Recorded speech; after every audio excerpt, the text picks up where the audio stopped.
We got updates on this war.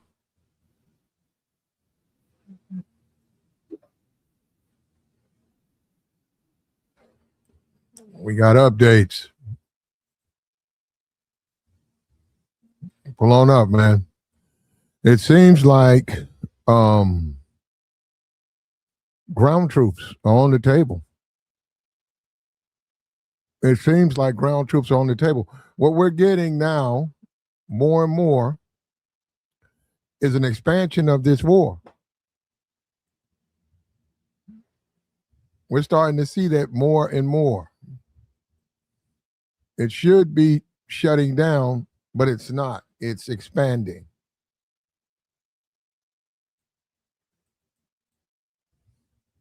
I have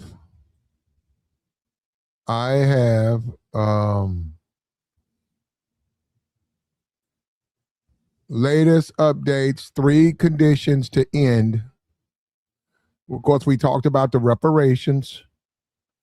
Tehran demands reparations, guarantees no future attack. I don't know what you get on that guarantee. They was guaranteed they wouldn't attack them. This time they went into a country and they knocked off the leader of the country. And you're saying you want a guarantee? Okay. All right. And the Strait of Hormuz. Look, this is a major part. This is a vein of commerce in our society. We can't have that blocked. And people believe that Iranians are mining it, even though they say they're not.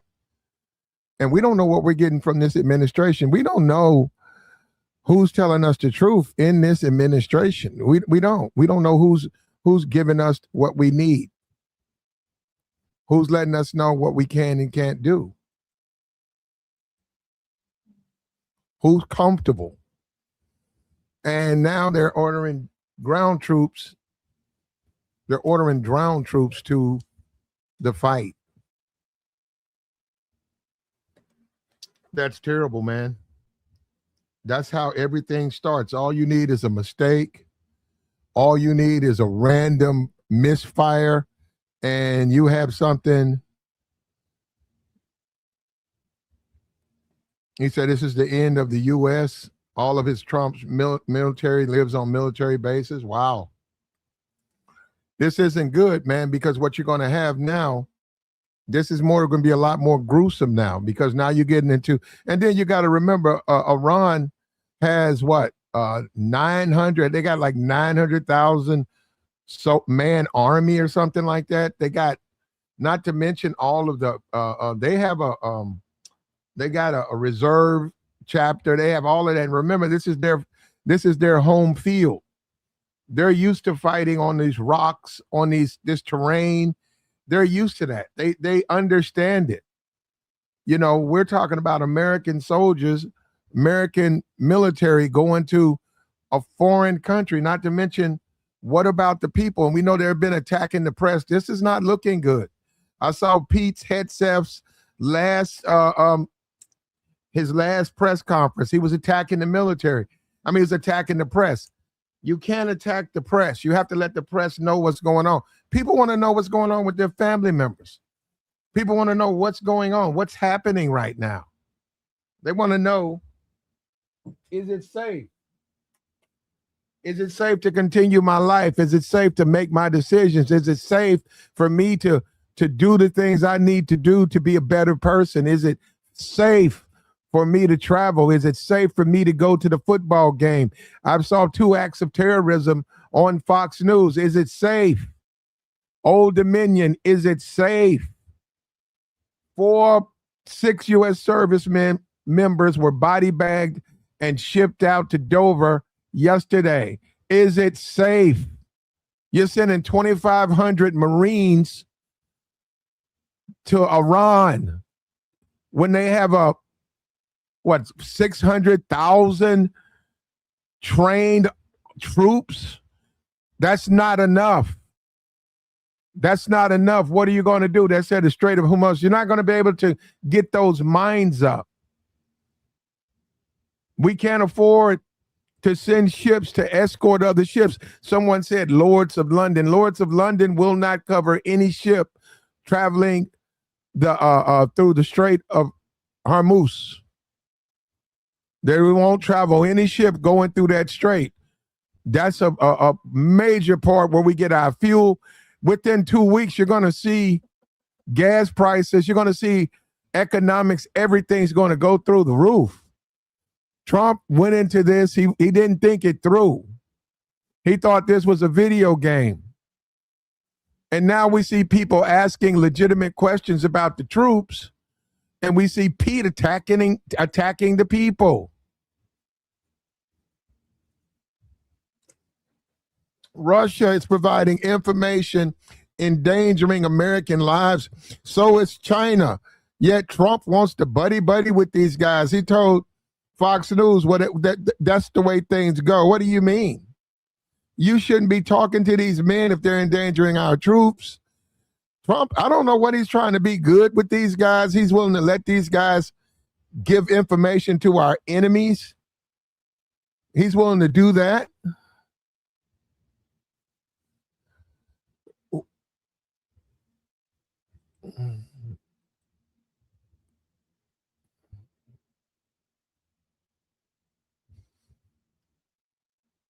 This doesn't look good.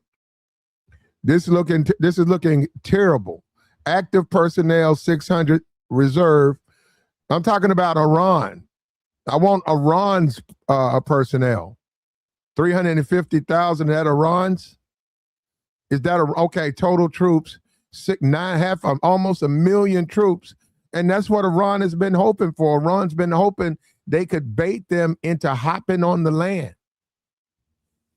They've been trying to do that. Let me see if we can bait these guys to come in here, come on the land, and then on the land, we can attack them. We can then use we can use our weapons. And then, of course, they're going to release the photos. Iran doesn't care. That stuff's going to eventually filter back to American TV. And then what are we going to see? We're going to see carnage. And what's the whole point? Like I said, Trump's not in the war. Neither is Pete. They don't care. They're going to fulfill their egos. They don't care. They've already got a legion of brainwashed simpletons that will listen to every bit of propaganda that's put out.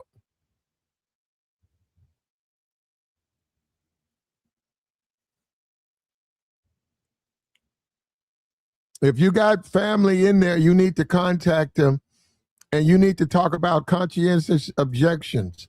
You might have a problem with this war.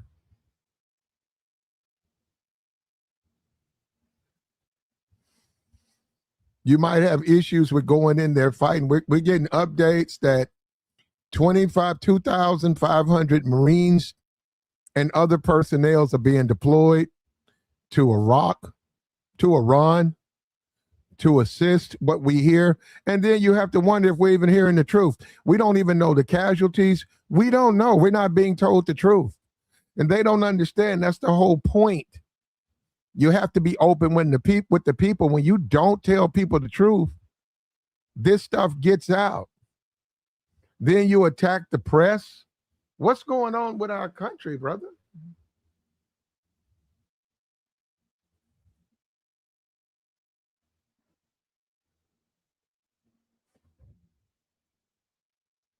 What's going on with our country? What direction are we headed in? What about telling us, updating the families who want to know what's going on with the soldiers? They're hiding information. They're not telling us how the battle's going. I saw Pete, he was attacking the press. He was accusing the press of not printing information that's good. They're not supposed to print lies. They're supposed to print the truth. They're not a propaganda firm. They're not Fox News. They're not supposed to print lies so that you can be perceived to be winning.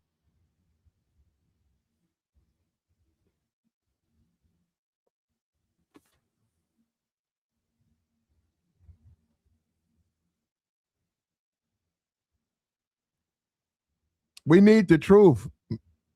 And this is ridiculous. We want to make sure we win the war. No, you're going to cost more Americans their lives. This was a dumb war. We had no reason to get into it. Why don't they send Israel troops to put boots on the ground? Also, there's all types of rumors about Bibi.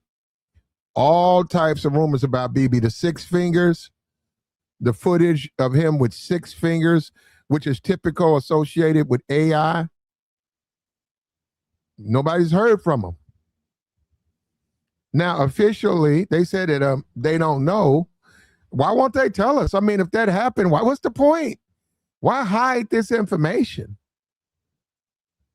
We'll say our condolences, but why hide the information? They rapidly let us know that they've knocked off the latest leader in Tehran. They tell us, boom, we got him. We think we got him. We got him. But they don't tell us about the other side. I don't understand. We're trying to do what's best for ourselves, right? We're trying to do what's best for the troops. We're trying to protect the troops.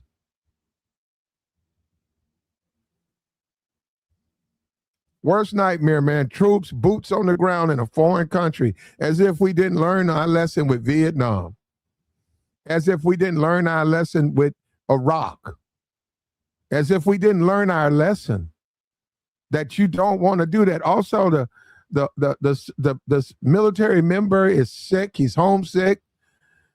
He longs to be back in America. He's smelling oil and soot. They all have some type of place to hang out. Nobody wants to go there, man. It'll be a filthy tent where you can get a drink. Nobody. That's not home. They want to come home. Let the troops come home. Trump is ordering ground troops. Our worst nightmare. What's going on, man? And it continues. That's what they say. It escalates. The thing about these conflicts, you want to de-escalate them. All it takes is one mistake. One mistake, and all of a sudden, we're into World War III. All it takes is one mistake.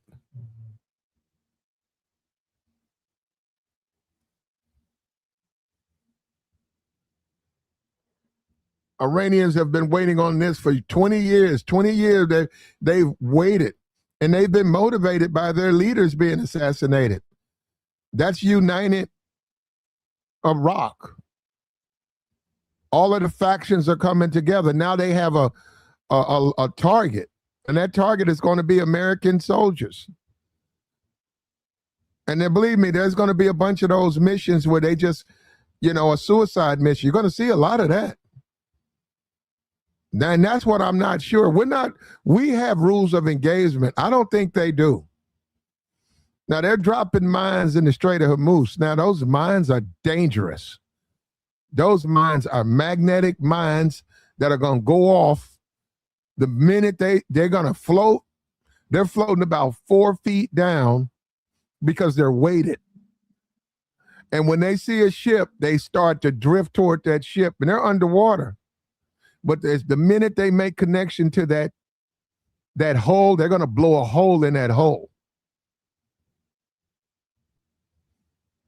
And we're going to have U.S. service members lost at sea, sacrificed. And it makes no sense. It makes no sense. What's going on, man? We're becoming another Russia.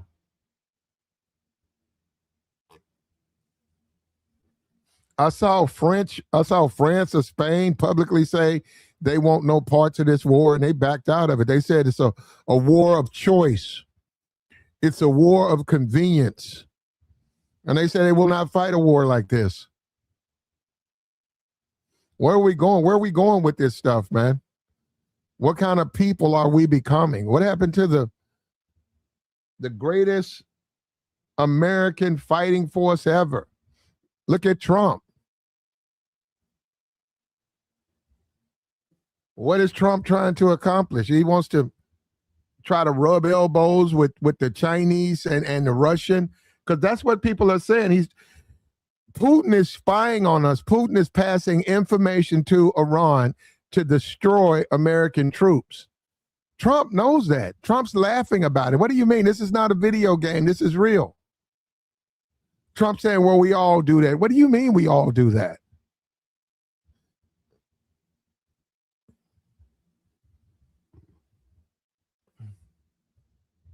The Abe Lincoln is taking a projectile. Yeah. Yeah. People believe that we're not getting all the facts. Tel Aviv saw some of the greatest fire last night. They're running short. There's a belief that they went to the Ukraine to ask for Defender missiles. They're running short. They don't want to tell the truth. They want to keep trying to give you this bluster and give you this feeling that some kind of way they got things under control. They do not. They do not have things under control. Sending those troops there, first of all, it's not enough troops. You're going to have to put about 200,000 troops on the ground in that area to try to secure it. 2,500, that's not enough troops.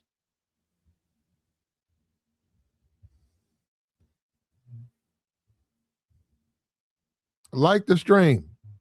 And we're going to keep telling the truth, despite the idiots who don't want us to. Let me get this idiot out of here. There you go, brother. There you go. We need about 200,000 troops, man, when you look at Iran and what they have. And also you got the you got all of the Kurds, you got all of those cave dwellers, you got all those people. They're going to be assisting Iran. And these people, you know, they've been living like this their whole lives, man. What's this infala or whatever? You take an American and you get 1 million virgins and you go to the promised land. Yes, I know it is Iran.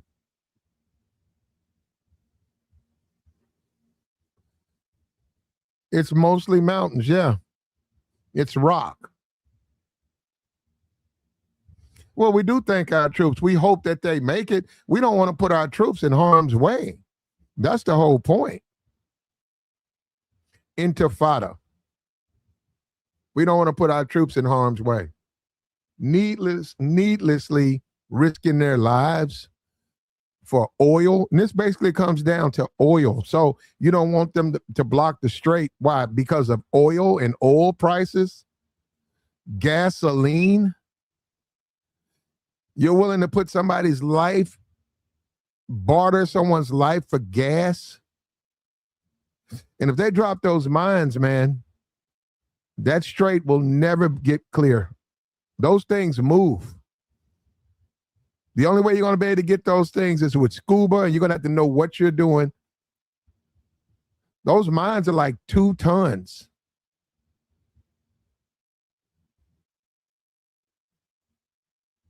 They're huge, and they're very deadly.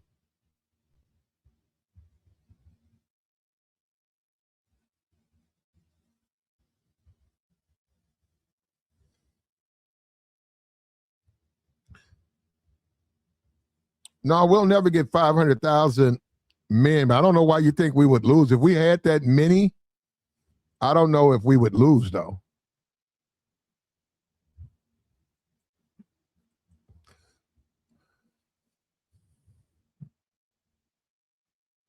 It's going to be hard to clear out that strait, and in the process, a lot of people are going to lose their lives. This is sad. This is a lesson. History is bound to repeat itself. This is another lesson that we're going to live. We're going to learn. If we didn't learn our lesson of Vietnam, look at this. If we're going to learn now, this is horrible. And I feel for our troops. Many of those troops are poor. Many of those people, I mean, I understand their commitment. They are going to serve, but they're there because of economic reasons, opportunities that don't exist for them. And now they're going to be put in harm's way.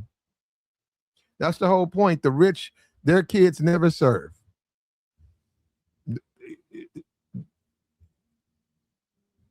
Their kids never serve. The rich, the privileged, their kids don't serve. It's only the poor at risk. And they have no say. They're sent into these places not to help, not to make a difference, but just simply as body count. I don't know when we're going to learn, man.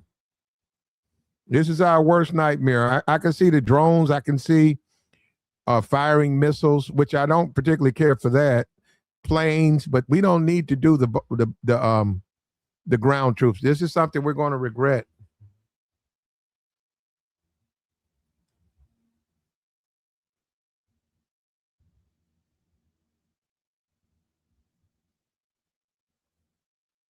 The Iranians been waiting for this. You got all types of mercenaries that are going to come over to Iran. And then with the girls' school, you got a lot of motivation. They're bringing up that girls' school a lot. They're bringing up the death of those girls, and they're and the death of the Ayatollah and the one behind him, and they're motivating those people, the people. What they were hoping to do was break the backs of Iran. They didn't do it. We don't even know who the leader of Iran is. I stand on that again. I don't know why you guys think that this new person, you don't know if that's the leader. I was looking at the picture. How do you know the guy on the side of him is not the leader?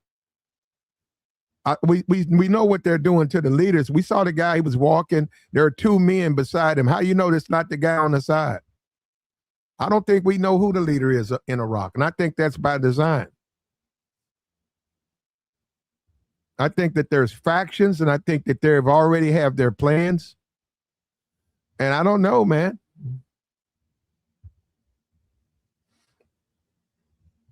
I don't know. Also, there's a rumor Netanyahu is either in a coma or he's no longer with us. There's a video of him that was released recently. It had 6 fingers. That's consistent with AI. Plus, they said the video is a lot faster than his normal cadence. They said that video is way faster. He's a lot slower now. He's an older guy. Yeah, I don't know, man. I don't know. I hope not. I hope they got to tell us the truth about who's gone and who's not, man. Where did you see this? Mr. Fortnite. Okay. Mr. Fortnite. I saw it on Twitter, brother. Saw it on X.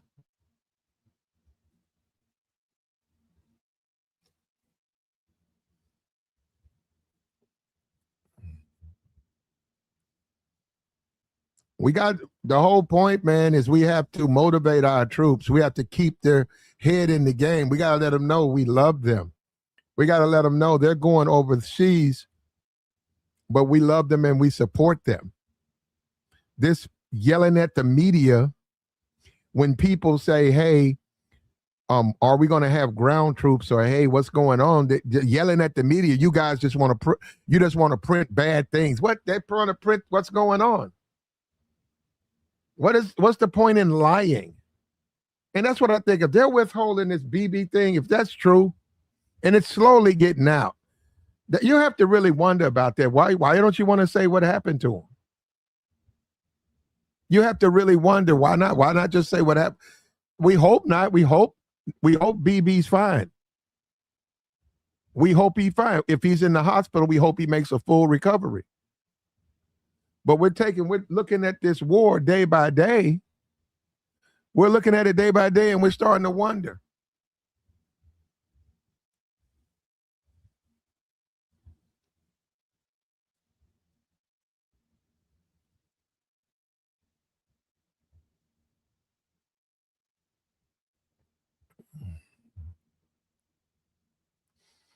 Boots on the ground.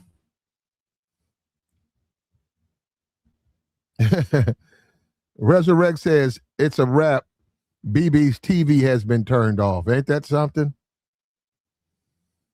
Ain't that something? If that's true, I don't know. I'm skeptical about that, but you might know. So you may have seen sources. I have not. Resurrect. I know how you actually dig deep into this stuff. Perhaps you have some, maybe on Reddit, you have sources that are more of a confirmation.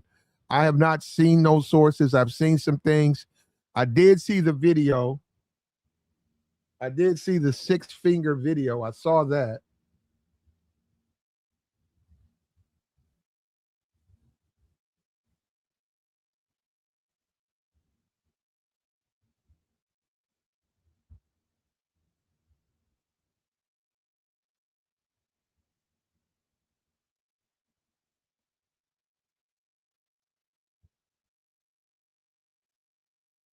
So I saw that, but um we hope that's not true. And I hope this group of soldiers who are being sent over there are safe. I think that if you're going to send boots on the ground, it has to be Israelis. That's the only way. You cannot justify sending American service members to these foreign shores. You can't justify it. It's unacceptable.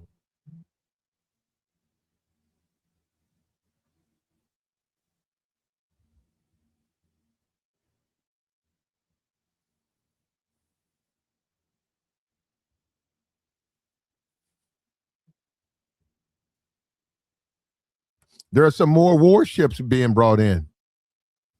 And the whole escort ships. First of all, the amount of ships, that's literally impossible to escort ships through that canal, that space. It's impossible. It's too many ships. And if they've mined it, there's nothing we can do. Those are magnetic mines. They're drawn to metal. They're going to blow holes in your hull. And it's the worst place to get the crack. It's on the bottom of the ship.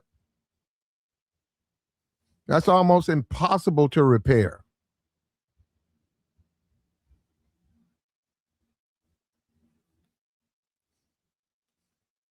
Minesweepers.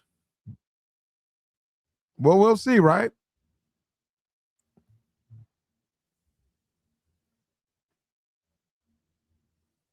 We'll see.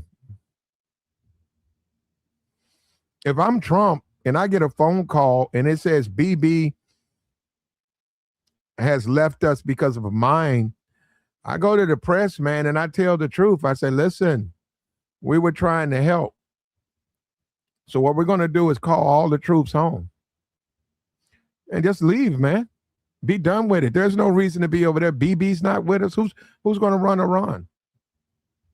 I mean, Israel. There would be a certain amount of poetic justice, though, wouldn't it? He's been mouthing off for the last 20 years talking about a bomb, only to meet his maker 3 days into the war.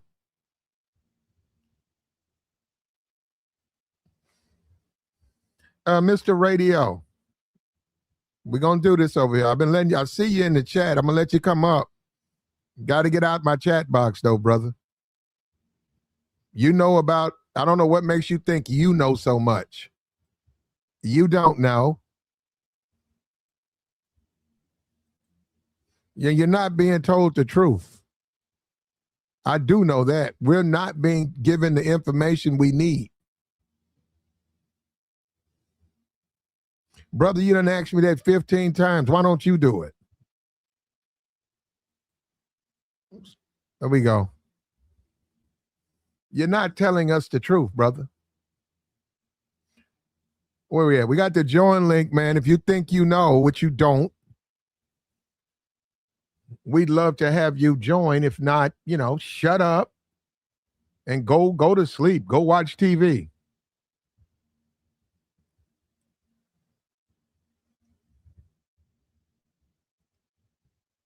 Yeah, that's the thing. Trump can't stop now. That's what scares me, because now we're getting into ego. And now we're getting into Putin, and he wants to impress. This is Iran, man. He wants to impress Putin. He wants to impress China. He wants to impress North Korea. He wants to impress India. He wants to impress them. He wants to be the big man on campus. But that's not good. A president has to be calculating. A president has to be calm. They're strategic, understanding that might isn't always the right way to go. A president needs to leave the door open for surrender.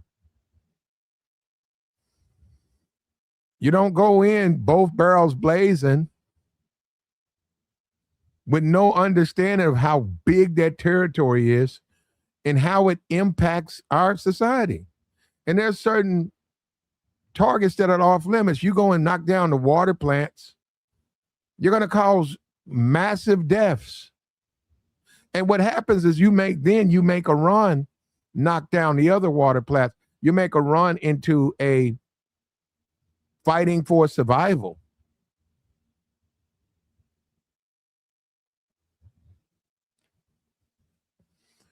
Yeah, this ego trip is going to cost us way more, man. Ground troops. What we all shudder and we hope never happens. Trump's just ordered ground troops to Iran.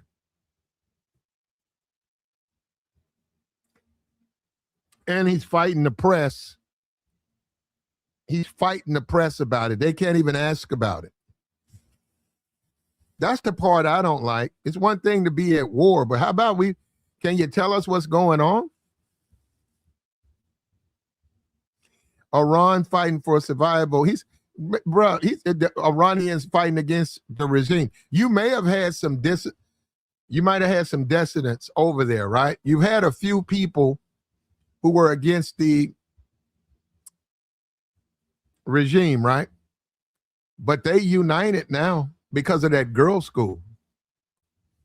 They've united. And majority of them support their regime. There's 90 million people over there. Okay, you got 200,000 who don't like the regime, but the rest of them are willing to deal with it.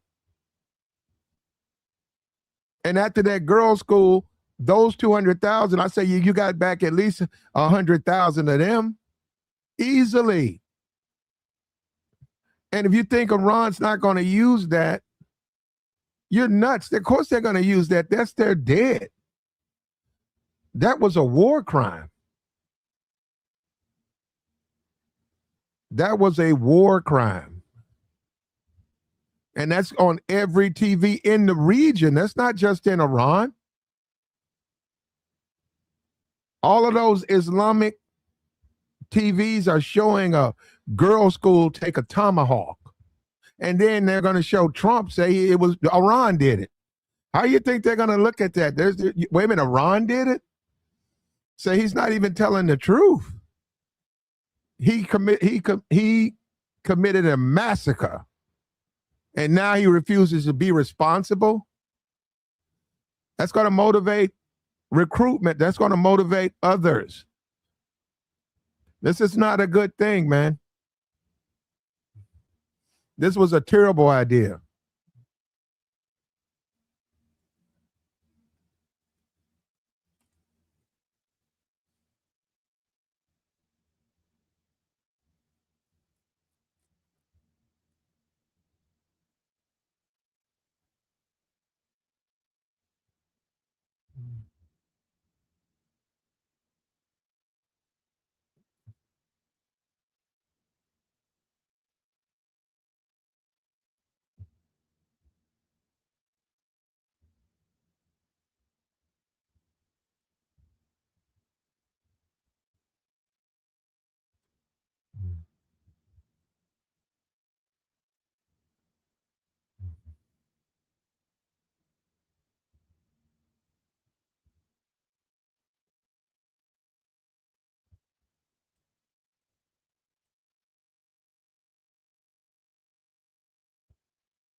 This is our worst nightmare, bro.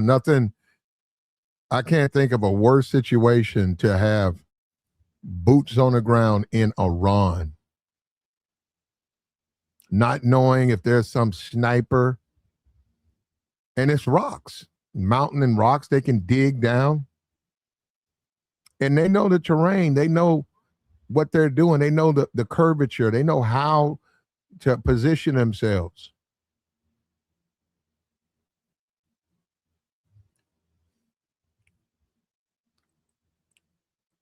There we go. Boom.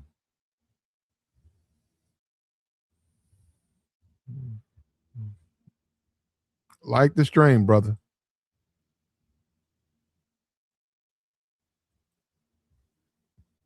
There we go. Ground troops. Yeah, I feel sorry for them too. I think that man, I'm gonna say a prayer for them tonight. They're just U.S. service men and women in many cases. They're poor, they're middle class, and Trump and his administration look at them as expendable. They're not sending their children over there. They're sending our kids over there, and they look at them as expendable. And many of these people just want a fair chance. They want a fair bite at the apple of America. They want American dream. They want to live it, and they're not going to be able to do it now.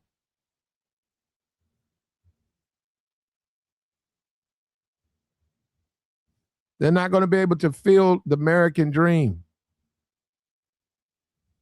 Trump thought this was going to be a cakewalk. Yeah, he did.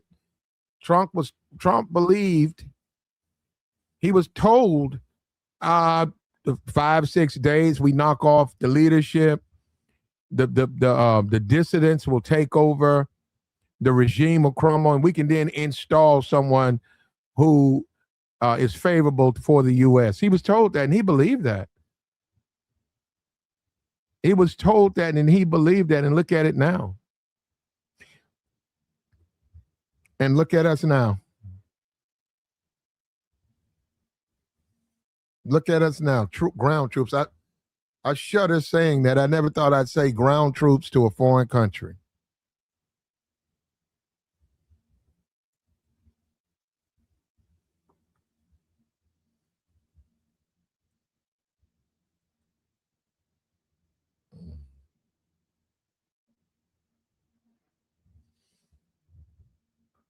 I never thought I'd see ground troops be deployed in 2026. America, American me, my country, Vietnam. Wow.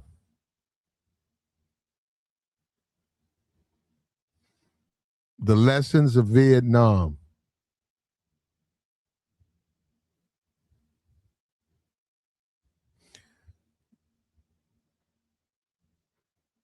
Wow. Conscription is next. Yeah, you're right. Press gangs. Press gangs. You'll eventually have all the strip clubs and bars. They're just going to force you to go serve. He claimed it would be over in a week. We see that, and it's not. And it's not. Press gangs. Do you guys know what that is? We're going to wind up having press gangs. They're going to go into all these bars, these sports bars, these strip clubs, these nightclubs, and they're going to arrest you. And you're going to be put in service. 2 years. Press gangs. It's coming. It's coming. What's up with you, Resurrect? Hey, Flack. Good broadcast, man. What you saying is true. I definitely believe it because you seen what happened in the Ukraine, and the reason why I put that in there that a lot of Trump's cabinet members live on military bases because look, man, these people are already prepared for the protest. You know, it's been said that the test run was when they did the storming of the Capitol. They were seeing how people were going to react at that time. That's why they put all those barriers around the White House, and you can't even get to the White House now. But all along, during Biden administration, they had passed where uh, the conscription was going to start back up, and they were going to start having women come in. Women could be drafted because I was listening to this professor, man. This dude, he's a Chinese national, but he was raised up in Canada, and he went to college at Yale. His name is Professor Zhang. Professor Zhang has been saying that this is a long thought out, drawn out plan for Israel to expand and for the United States to decline.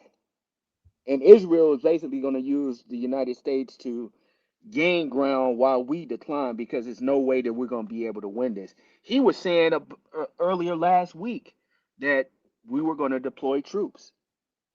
Professor James said it. He's on YouTube. No, I He got you. said we were going to deploy troops, and he said it was going to be a lot of casualties, and he said that basically when this is all said and done, we will basically be ejected from the Middle East, the so-called Middle East. And he said there was going to be new alliances drawn where eventually Russia and Germany will form an alliance. And again, he said out in the Pacific West, the Pacific, he said Japan is going to rise again. So I mean, I don't know, man. And he I also don't know said, about Japan. well, They might, that's what he said, and I he said guess. that right now China and America are kind of tied at the hip. So China is kind of just sitting back because China basically built their economy on the consumerism of America. So they still need us to buy the cheap goods that they produce. So they can't afford for us to go down. So they're gonna sit it out. But China's economy, their people don't spend money, and that's one of the main problems. Their people save money, and so they're trying. America have been trying to get Chinese people to start spending, but the problem is those Chinese people are so disciplined they won't spend their money. And Yeah, yeah. right now, What what man. what what do you think about these ground troops though? You think Well, that I told you, yeah, it's a plan. Jang says well, no, his no, plan is to.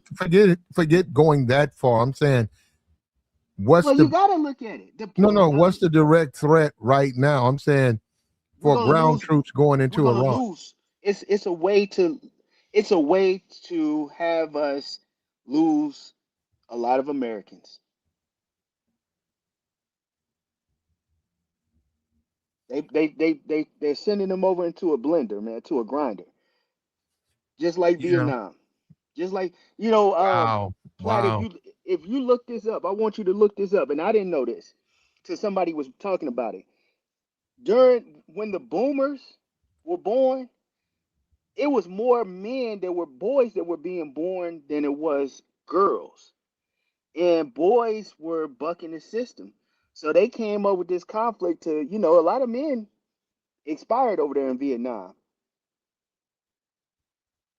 That was one Okay. of the only time that was one of the only Yeah. times in history that where there was more boys born than it was young ladies.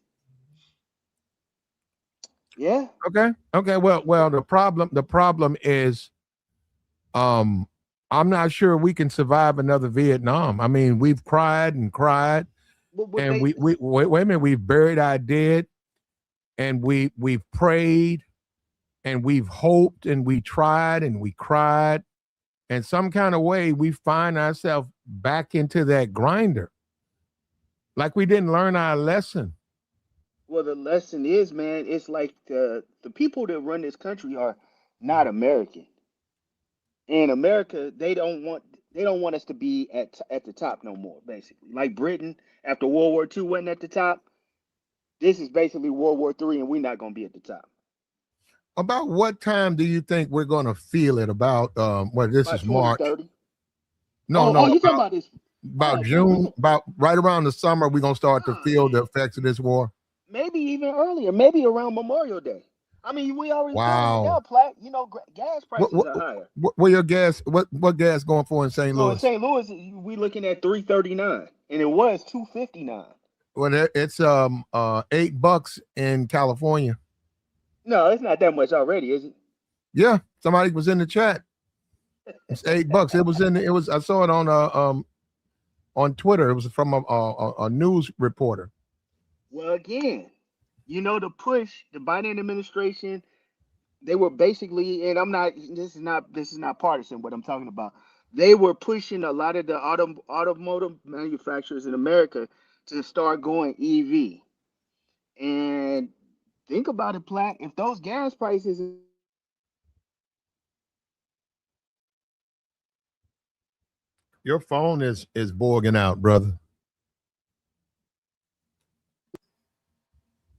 can you hear me better now? Yeah, yeah. Somebody trying to call you? Yeah, but I had to. So Okay. basically, they're saying that the gas prices probably won't go down, Platt, and it's gonna be too unaffordable for people to be able to put gas in their cars.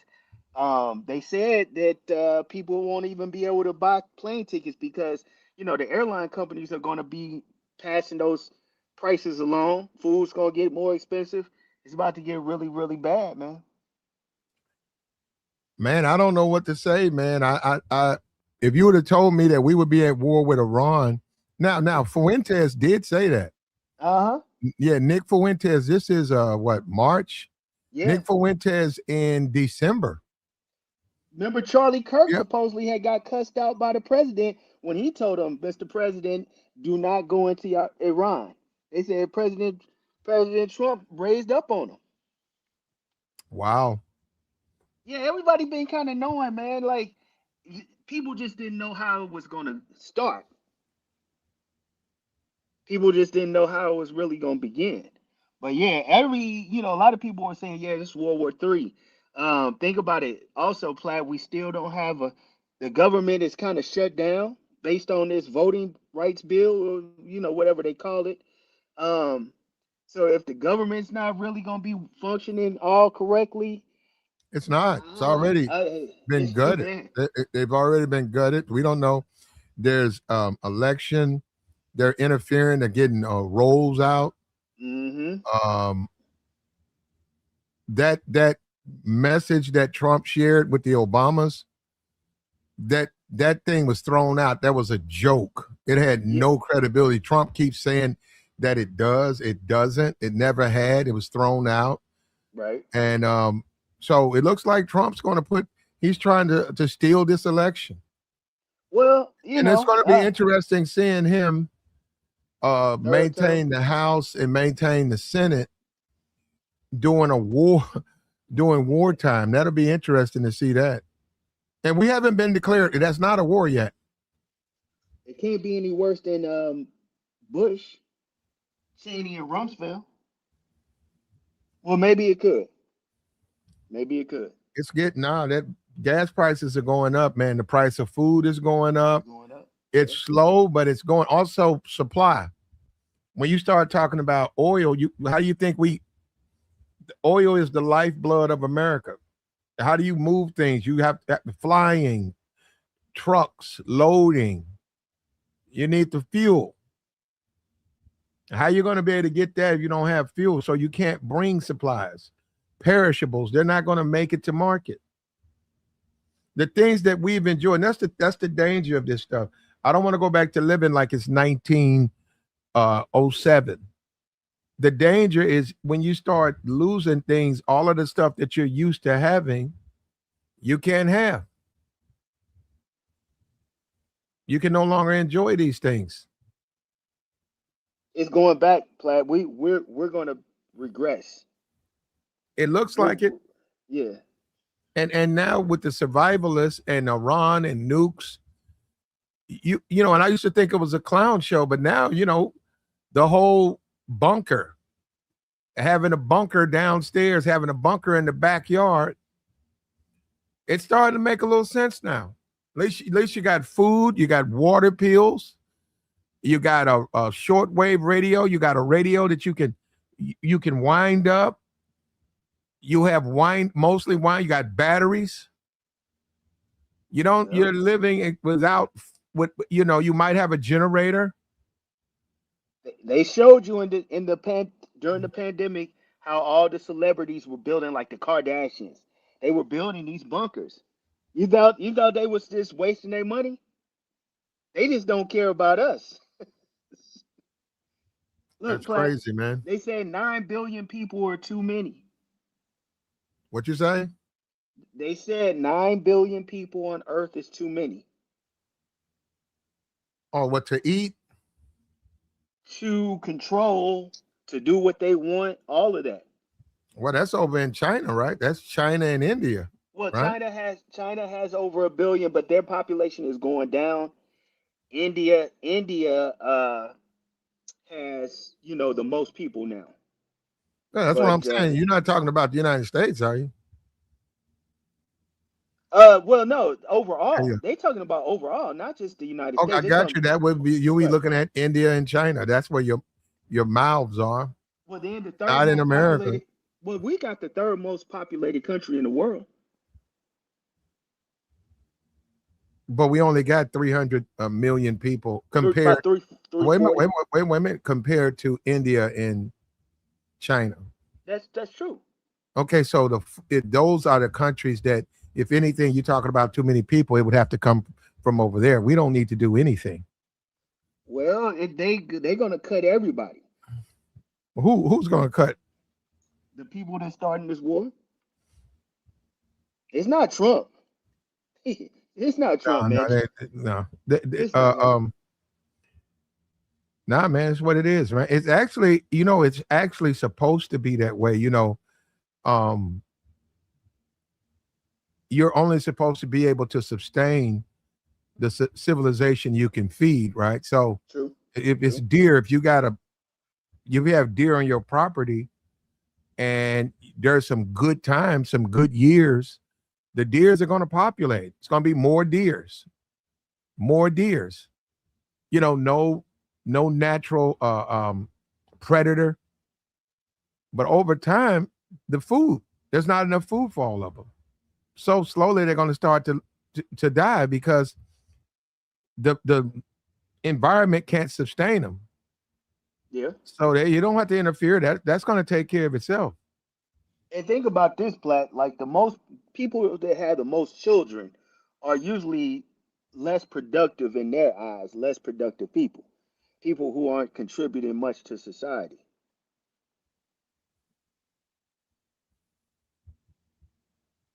The most people that have kids, the most people that have children are usually uneducated people.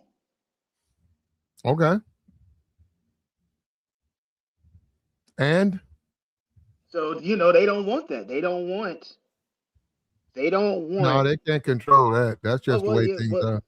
that's what they're doing. If Because like as you no, no, said, no, Black, no. If you talk about the government taking care of them, that is a issue. But if you talk about just somebody, if the conversation is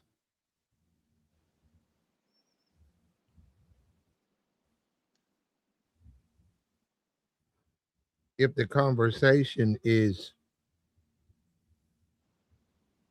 is what? how many kids can you have? You can have as many as you can afford. Yeah, but rich, more affluent people don't have all those kids now. Well, that's up to them, brother. Well, I know, but I'm just saying that's how these people that control this world. You have This to is how. take care. It's not me though, Platt. I It's got not. you. Don't. If I'm flying here, I'm making a lot of money. I make 700,000 a year, and I'm flying here, flying there. I'm rarely at home. I'm flying here. It's going to be impossible for me to have a large family. For one, I'm not even there. So when you're talking about people with some sense, a person would say, "Yeah, I got 3 kids. I never see them." That's I going to make agree. them probably not want to have another one. So yeah, you're right. So if you at home and you broke, you probably gonna have a bunch of kids. But it can't Well, work the other way. You're not gonna be able to have a bunch of kids and you're never there. He said Elon Musk. Okay. well, yeah. Elon is an exception. Yeah, he has Yeah. all those children, but for the most part, Elon done nowadays, faced like 10 sexual harassment suits too. So it's some other things going on with him. Elon like to party. He does. A couple of those women, if you read them, if you go and read some of them, the woman said Elon grabbed her and forced himself on her. I said, wow, that's crazy. You're working somewhere and a guy comes up, the boss, and tries to pin your arms. Yeah, go and read the reports on this stuff. And he settled all those suits. He like Fleece Johnson, Platt. He told her, "Hey, I like you and I want you." Hmm. When you got money like that, Platt, you know regular rules don't matter. And I obviously, yeah, yeah, okay. Well, Trump, Elon. I mean, you see the pattern, the Epstein files. You know, these guys are like, like the king. Like they used to say, the king used to come through, see a pretty young thing in the village. He didn't care if she was married or yeah, not. yeah, He you was had like, to hand them over. You had to he hand her had to over hand it. because That's it was actually it was actually privilege mm-hmm. if your daughter caught the eye of Yeah, the king taking your daughter, they didn't have to give you anything for it. He would just yeah, take her and you would thank God because you know she's gonna have a better life than the one that you can provide. yeah. And she That's might make sure that she looks out. The king might look out for you a little bit better. maybe he might Yeah. give you a grain bag, but anybody who complained, well, they were knifed. So Oh yeah. so you couldn't really say them, but I guess, and you could say it's cope. Maybe it was just cope by you saying, "Hey, man, my daughter was taken in by the king. My daughter caught the king's eye." You know, a lot of times you go and read some of those books and stuff. A lot of those people used to hide they used to hide their daughters Yeah. when they Especially if saw. she was pretty. Yeah, yeah. When they saw that, they knew that they were coming. They would make them go in late, go and hide. So when they came by, whatever they were looking for, they didn't find it there. Yeah, and people used to live that way, man. We don't live that way now, but I don't know, man. So we And think. right now we can take a look. Right now we can take a look at um right now we can take a look at the television and stuff. Have you seen Fox News? I mean, they are I don't watch. ridiculous, I man. don't watch. Fox News is complete, man. They are 100% state TV, brother. Yeah, it's madness, but Well, They are 100% bought into this war, and they are just they're deflecting. I don't get that, man. I just don't get. I don't get. Well, just tell the truth, man. We either win or we lose. We want to win, but we got to tell the truth. We got to tell the people the truth. What is lies going? What's the point in telling lies? And it's BB Netanyahu. If he's gone, we don't want that to happen. they still got to keep this thing going, so they can't say, "Hey, this dude been eliminated." You think he has been? I think so, because it's never been a time, especially during a conflict, where dude would be, radio silent like this for this long. Come on, man. And he might have done some things that might have really kind of pissed them off, because the Israelis. I remember when Ariel Sharon he lost the war against they were fighting against Hezbollah down there in what's that not Jordan, what's the other one, uh what's that other place over there where Beirut is, uh Syria, not Syria, wherever Beirut is. They were them they were fighting against them and they lost to Hezbollah, and then next thing you know, Ariel Sharon was in a coma and he passed away. Damn, I hate this thing. I'm gonna come back in. Mm-hmm.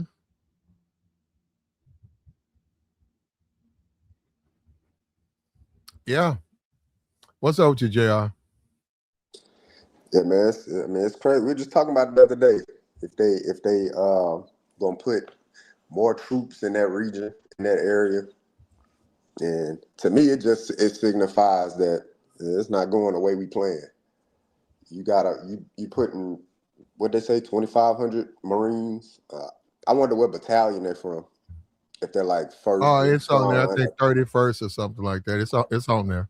Yeah, I wonder if they're like a reconnaissance battalion. But you sending more warships in the area because you got to get this straight figured out, man. They didn't think Iran was gonna do it like that. So Yeah, they thought that once they knocked the leadership and they dropped a couple of bombs that Iran was going to surrender.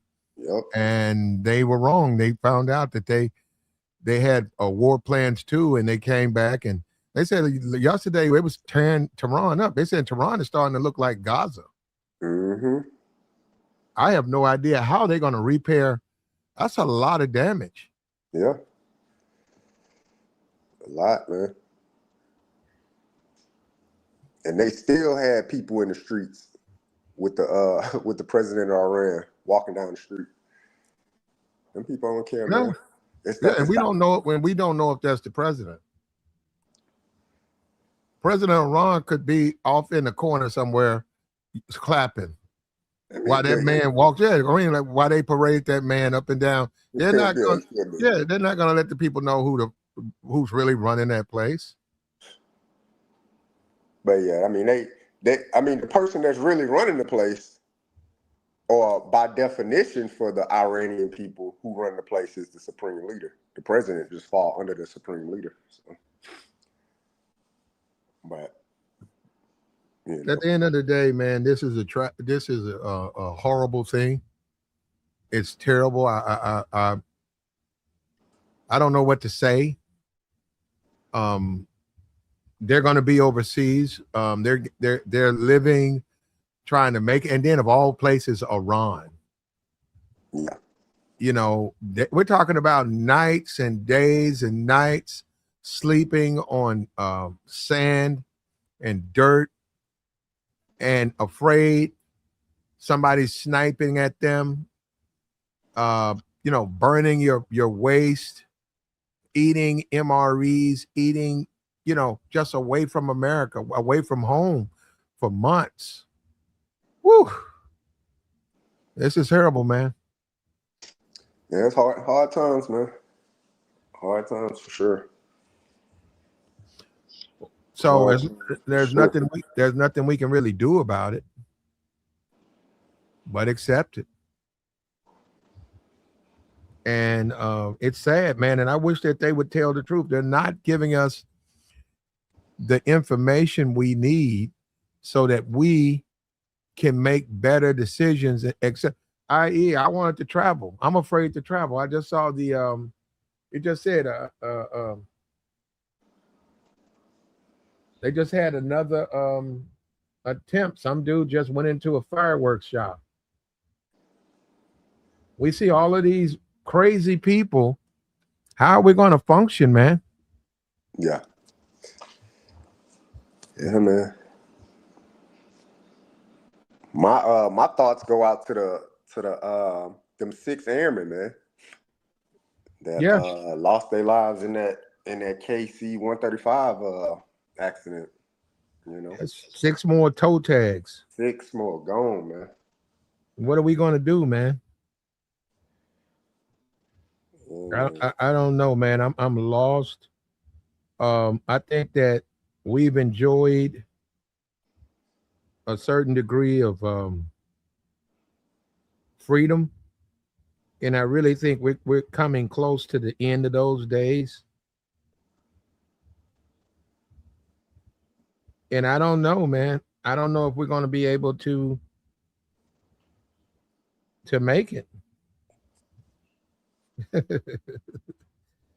Nah, we'll be able to make it, man. But they definitely took a bite out of the apple and didn't realize, that the apple had a worm in it, man. They just thought it was gonna be easy peasy, drop a few bombs, and that that's gonna change everything. And it was a terrible miscalculation, man. No matter how many bombs, he was warned. Yeah. No matter how many bombs they drop, it's the idea that those people have, man. It's the ideology. you're Well, not going to shift their ideology. They're well, strong in their faith. when you kill their children, that unites them. Yeah. Yeah, And I kept seeing people saying, "Oh man, that was the thing with the children. It's fake. Who got school on Saturdays?" Look, man, just because in the U.S., we follow a 5-day school schedule, don't mean other places around the world don't, yeah. have a 6-day school schedule or even a 7-day school schedule. Who knows what their school schedule is? So people kept saying that, man. Who has school on a Saturday? Yeah, in the U.S. I mean, there's even some places in the U.S. where they have school on Saturday. I mean, it is what it is, man. We're talking about a different country. I mean, unless you've lived over there in that area to tell me otherwise, like, come on, man. You just Yeah. working on No, some bad no, intel. they sent the Tomahawk into a girls' school, and believe me, they're using that to unify and rally the support over there. And I'm telling you, even our allies over there are going to have problems with that because it's something that it was a mistake, and it is something that they could not have done. You have to keep the fight with the combatants. You can't take the fight to the civilian part Yeah. of the land. If Iran has a little village that pops up, you got 5,000 Marines. If someone decides to make a little small village with knickknacks and maybe some food, right? A little, just real small stuff. Some for guys or whatever. You got a little time off. Hey, walk up here, go over here, and you can go and have a this type of food or do that. If they was to put bombs or people that do that, that's considered a war crime. They should be off limits. People should be able to just still function. Yeah, within a war zone, in a military base, in a military target, yes. But anything off of that is a war crime. And I'm not sure they even know that. If anything, if anything, they should be yelling at the people. They should be calm and wide open and say, "Hey, well, these are what we're trying to do." The guy said, he said, Pete said, "We're not going to tell you our strategy." Yes, you do tell them. You don't have to tell your strategy like that, but you do tell the people what your plans are. Yeah. That's ridiculous. We're not going to. Yes, you do have to say, "Hey, well, we expect to do support, and we're going to do in general." You don't have to tell them, "Well, we're going to be at this particular position." No, you don't do that, and nobody's ever done that. I don't know where he's getting it from. He did it. Didn't he do it in a WhatsApp chat when they was bombing the Houthis? He put it in a WhatsApp chat and sent it to all these people and people he didn't even know that was in the chat. So we can't say nobody did it. He has done it himself. He's the main culprit. Man sent it to his wife and everybody else. I'm like, what? It's crazy. So, yeah. But this has to be stopped, man. There's no way you can justify this. Trump orders ground troops. Everybody's worst nightmare. You have young American men who are going to risk their lives. Many of them going to lose their lives on the shores of Iran, mostly because they're just they don't have any money like that. They're middle class to lower middle class. They're sacrificial. There's always been conversations about those other people who occupy our military. In many cases, they're considered expendable. And when you demand accountability from this administration, they lie and they yell at you. They call you names. They accuse you of trying to print news that's bad for them. I don't understand that. You're supposed to print what you know. Yeah. They accuse you of some kind of way not being supportive. You are being supportive. What about the men and the women? What about the families of these military members? They want to know what's going on. They want to know what's going on. They want to go to sleep at night knowing that their family member is okay. They want to know. You cannot suppress that. There's rumors. We don't have any hard evidence. There's rumors. There's rumors that Bibi Netanyahu has taken, you know what I'm saying? Things have not been good for him, and we haven't heard from him in a couple of days. Now, on the other news stations, they're jumping up and down. They're celebrating, saying that he's been deleted. I don't have anything firm at all, but the other news sources outside of American news are reporting him as being deleted. Wow. Yeah.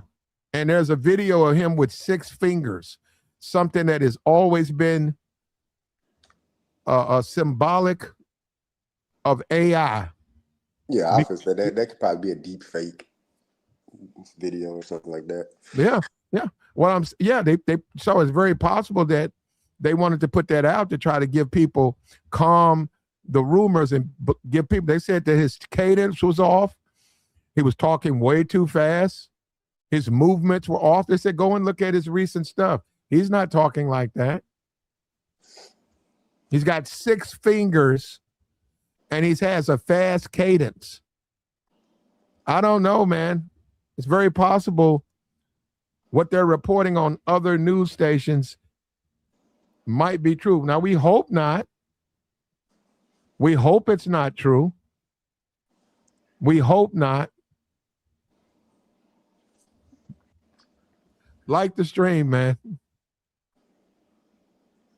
Yeah, that's six fingers crazy, man. But yeah, that's crazy. But you know, it's a lot of deep fake stuff out here.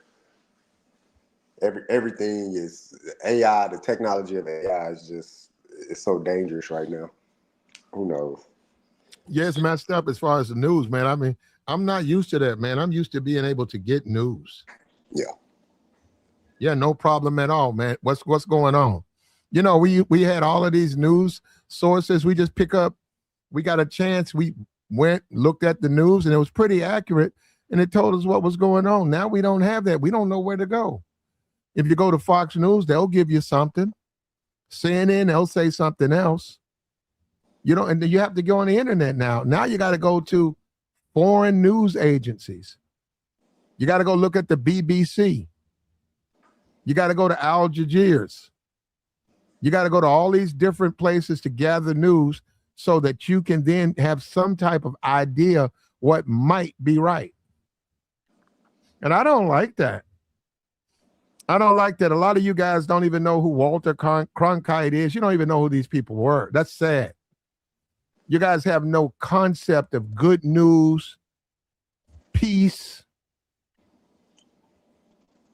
comfort. You have no concept of being comforted, knowing that the troops are supported and we're making decisions to win the war, but we're also making decisions that will keep the soldiers safe. And I was hoping Trump would do a fireside chat. I would love to see Trump sit down and say, look, we need to all come together, not this Republican Democrat stuff. I'm doing everything I can to protect. Boy, that's wishful thinking, Platt. He did a sit down though. He sat down with Jake Paul. You didn't see it? You missed that? No, I didn't see it. Yeah. What I like to see is him calm America down. I would like for him to say, we are one, all of us. Let's come together. We're going to do everything in our power to protect our troops. This is going to be brief.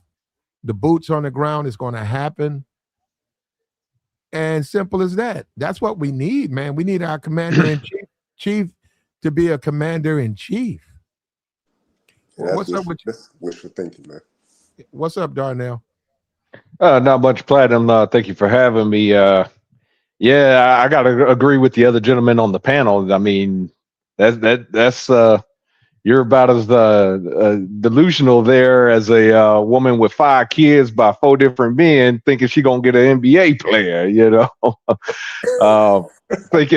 talking about President Trump coming together. President Trump is the kind of guy that likes to throw meat, at the crowd. You know what I'm saying? He likes the mob. I mean, let's just be real. We all remember back when he ran in 2016, he claimed he was going to expose this PDF ring. Now look at him now. Now that the he's mentioned in it. No, we could, Donnell, we can't. We're not even talking about that. We get it. Epstein files. I agree with you. But I mean, because you know how this YouTube, you start saying that stuff, then YouTube. Well, that's why I said PDF file. That's why I said PDF file. Code word. I used a code word.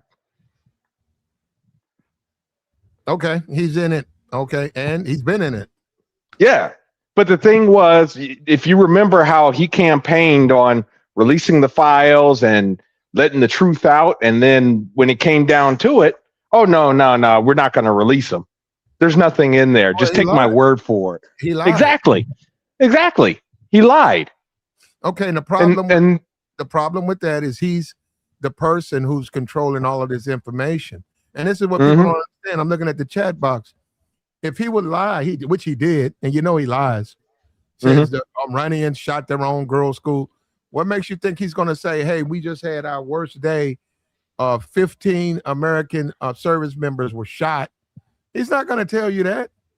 Netanyahu has been he's not going to tell you that. So if anything, there's a blackout in America, which is crazy because this is America. Yeah, it's crazy to me that he sat there in the midst of an excursion, operation, war, whatever people want to call it these days. He had the time in this day to sit down with Jake Paul, and he told Jake Paul, I really didn't want to come to an agreement with Iran. Excuse me, what? He actually said that? I am not misquoting him. He literally said that. I said, wait a minute now. Now, we were supposed to have these peace, a peace agreement meeting or try to figure out something with Iran. And he tells Jake Paul, I really didn't want to do no agreement with them. I said, man, this man here is hell. Like, come on. I mean, that's not true, though. He's lying about that. Yeah, I mean, he wouldn't be the first president to do something like that. But the thing is, Trump is lying. I agree. Trump has been contacting them, trying to stop.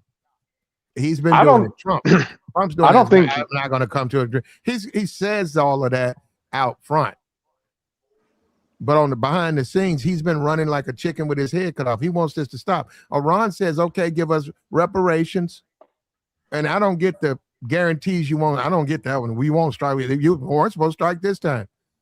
And they want something else. They want the reparations, diplomatic, something. I don't know. You gotta go look at it. It's 3 things. Yeah, but if I was in Iran's shoes, I wouldn't want it to stop. Granted, my people are suffering, but at the same time, we're going to suffer regardless. Because this is just my opinion. But I mean, I think this is just a play by the regional powers, Israel and even Saudi Arabia. They want Iran, to be weakened.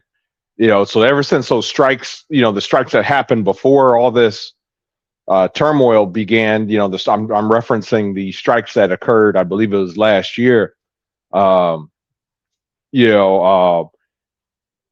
since then, they've been in a weakened position. So it's been the same. It's kind of like, Gaddafi in Libya.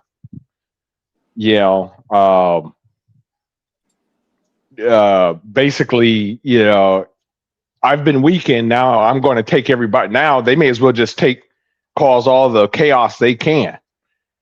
Closing the Strait of Hormuz, mining the Strait. Blowing up Abu Dhabi, Dubai, oil rigs in Kuwait, hitting missiles in Saudi Arabia attacking Israel. I mean, at this point, they got nothing to lose. I mean, because either way, they're going down either way.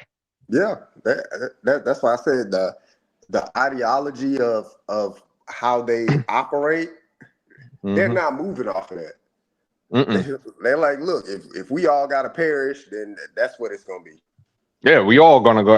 You know, there's a hell below. We all gonna go. In the words of Curtis Mayfield, you know. Yeah, I'm sitting here watching our Secretary of War say, "Well, no, the Strait is open, but you know, Iran is, you know, they're shooting at ships, but it's open. Then that mean it ain't open, man. Yeah. Yeah. I mean, come on, man. It's not. Well, I mean, here's but Iran shooting at the ships. So is it really open, man? I mean, is it really open? But he got on TV and said it. I said, come on, man. Make it make sense, man.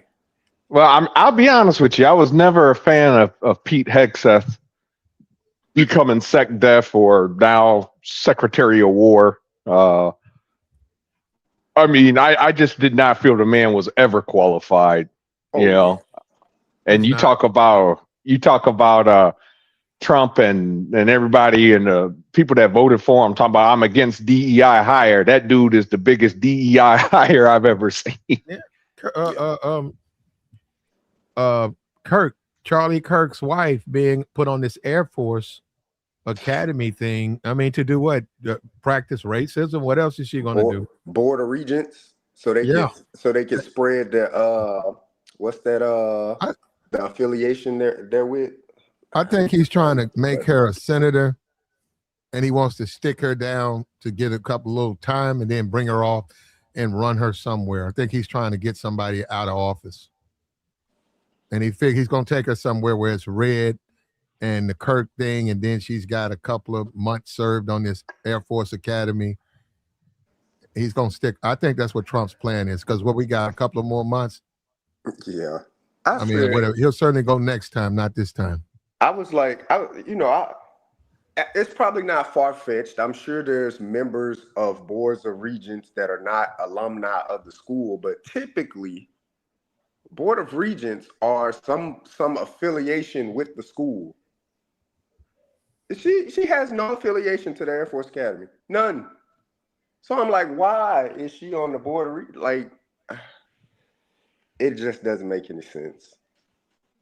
Yeah, I mean, there's a lot, you know, with this president that don't make sense. Hell, I mean, this war, you know, with Iran. I mean, clearly he did not think this through. He didn't, man.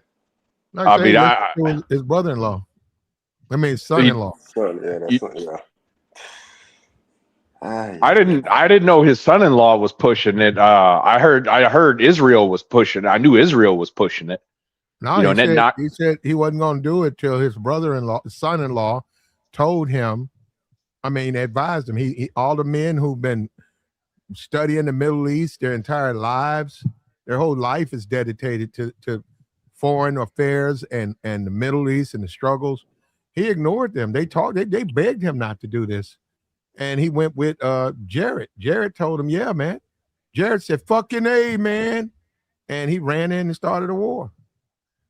I mean, but I'll be honest with you, Trump is not the first one to do. I mean, every president, it seems, you know, had wanted to go to war in the Middle East since, you know, for the longest time. I mean, the first, after Desert Storm, you know, Clinton, believe it or not, wanted to go to war in Iraq. You know, of course, he was dealing with, you know, he needed a distraction from Monica Lewinsky. But, you know, he wanted to go to war in Iraq, you know, and the generals told him no. And none of them should, and we shouldn't be there now. Okay. And I don't know what Trump's saying. I'm going to do everything that America's ever tried to do. I don't know why he wants to do that, but this is a little bit harder than he thinks. This isn't Venezuela. And these people the way they're living now, they're pretty used to it. They've always lived like that. This is not about people leaving their air-conditioned homes and their Xboxes and their, you know, 100-inch TVs and their Corvettes. This is people, they've always lived the way they're living, and they're going to fight now. and now they have motivation. They got the girls' school, Yep. and also they have a common enemy now. So normally when they would fight each other, they're going to aim all of that at the United States. And unfortunately, we're going to be on the receiving end of that. And we're not being told the truth. That's Nope. another thing. This whole Bibi Netanyahu, for his sake, I hope he's still alive. Because if it turns out he's been dead for 2 weeks, then we're gonna know Netanyahu? we're not No. getting the information. We're gonna know we're not getting. There's a video of Netanyahu with 6 fingers. There's a video of him. He's off cadence. He's talking very fast. Some people say, I didn't see the whole thing. It's almost like those Chinese movies where the voice is going and he you know, it's off.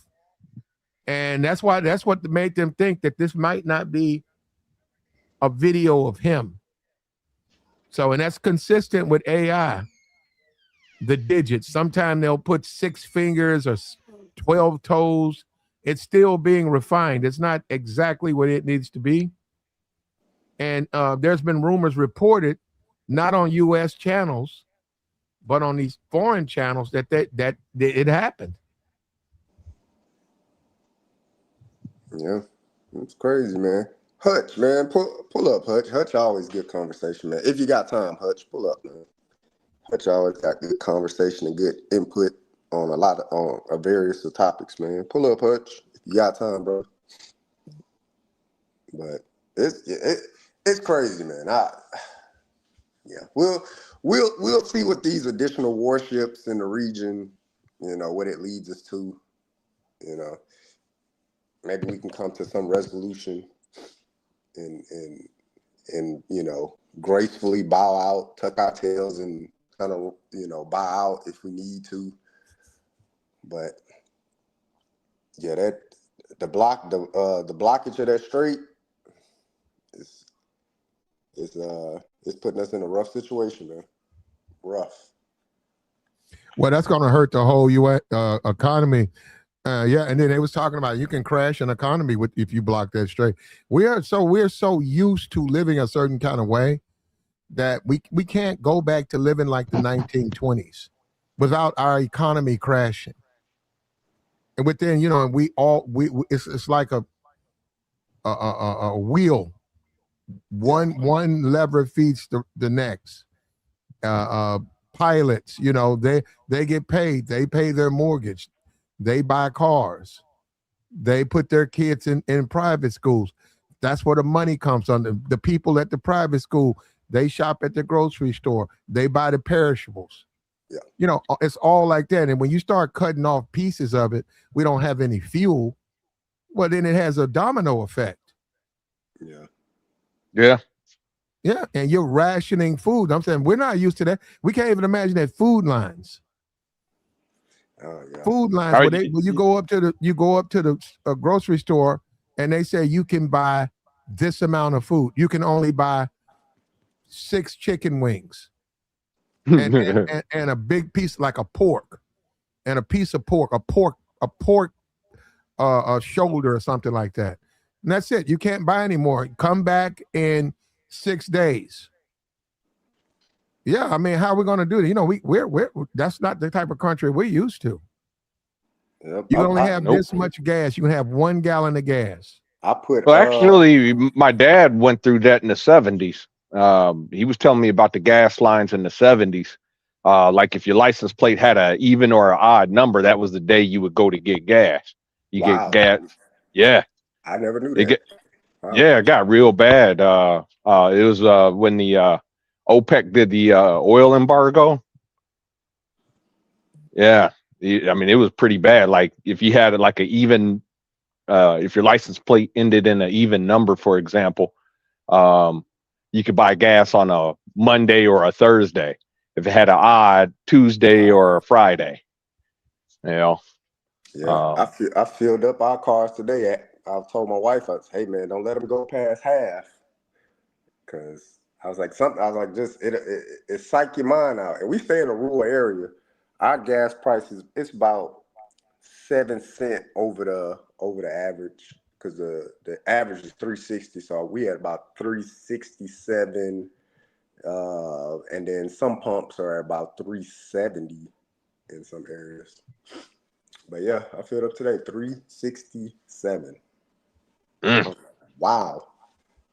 I've never seen that in my life, especially growing up in Texas. Man, I remember when I had my first car and gas was still right around about, probably around about 90 cent, 99 cents, something around there. Mm-hmm. And I'm filling up today at 367. I was like, yikes. Yeah. And our troops are going to suffer, man. And I don't know.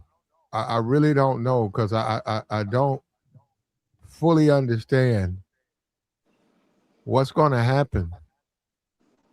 Sending these ground troops in there.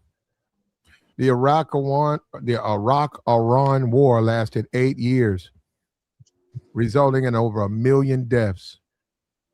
Well, hopefully they're not crazy enough to put them on, boots on the ground. Hopefully it's more so, it's reconnaissance. You gotta send more warships in there to see, what strategic advantage we can have during this, this whole Strait of Hormuz conflict.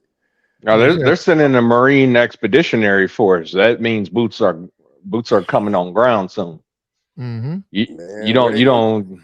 I'm wondering where they're going to insert. No, boots are going on ground, man. Boots. People's lives are going to be at risk.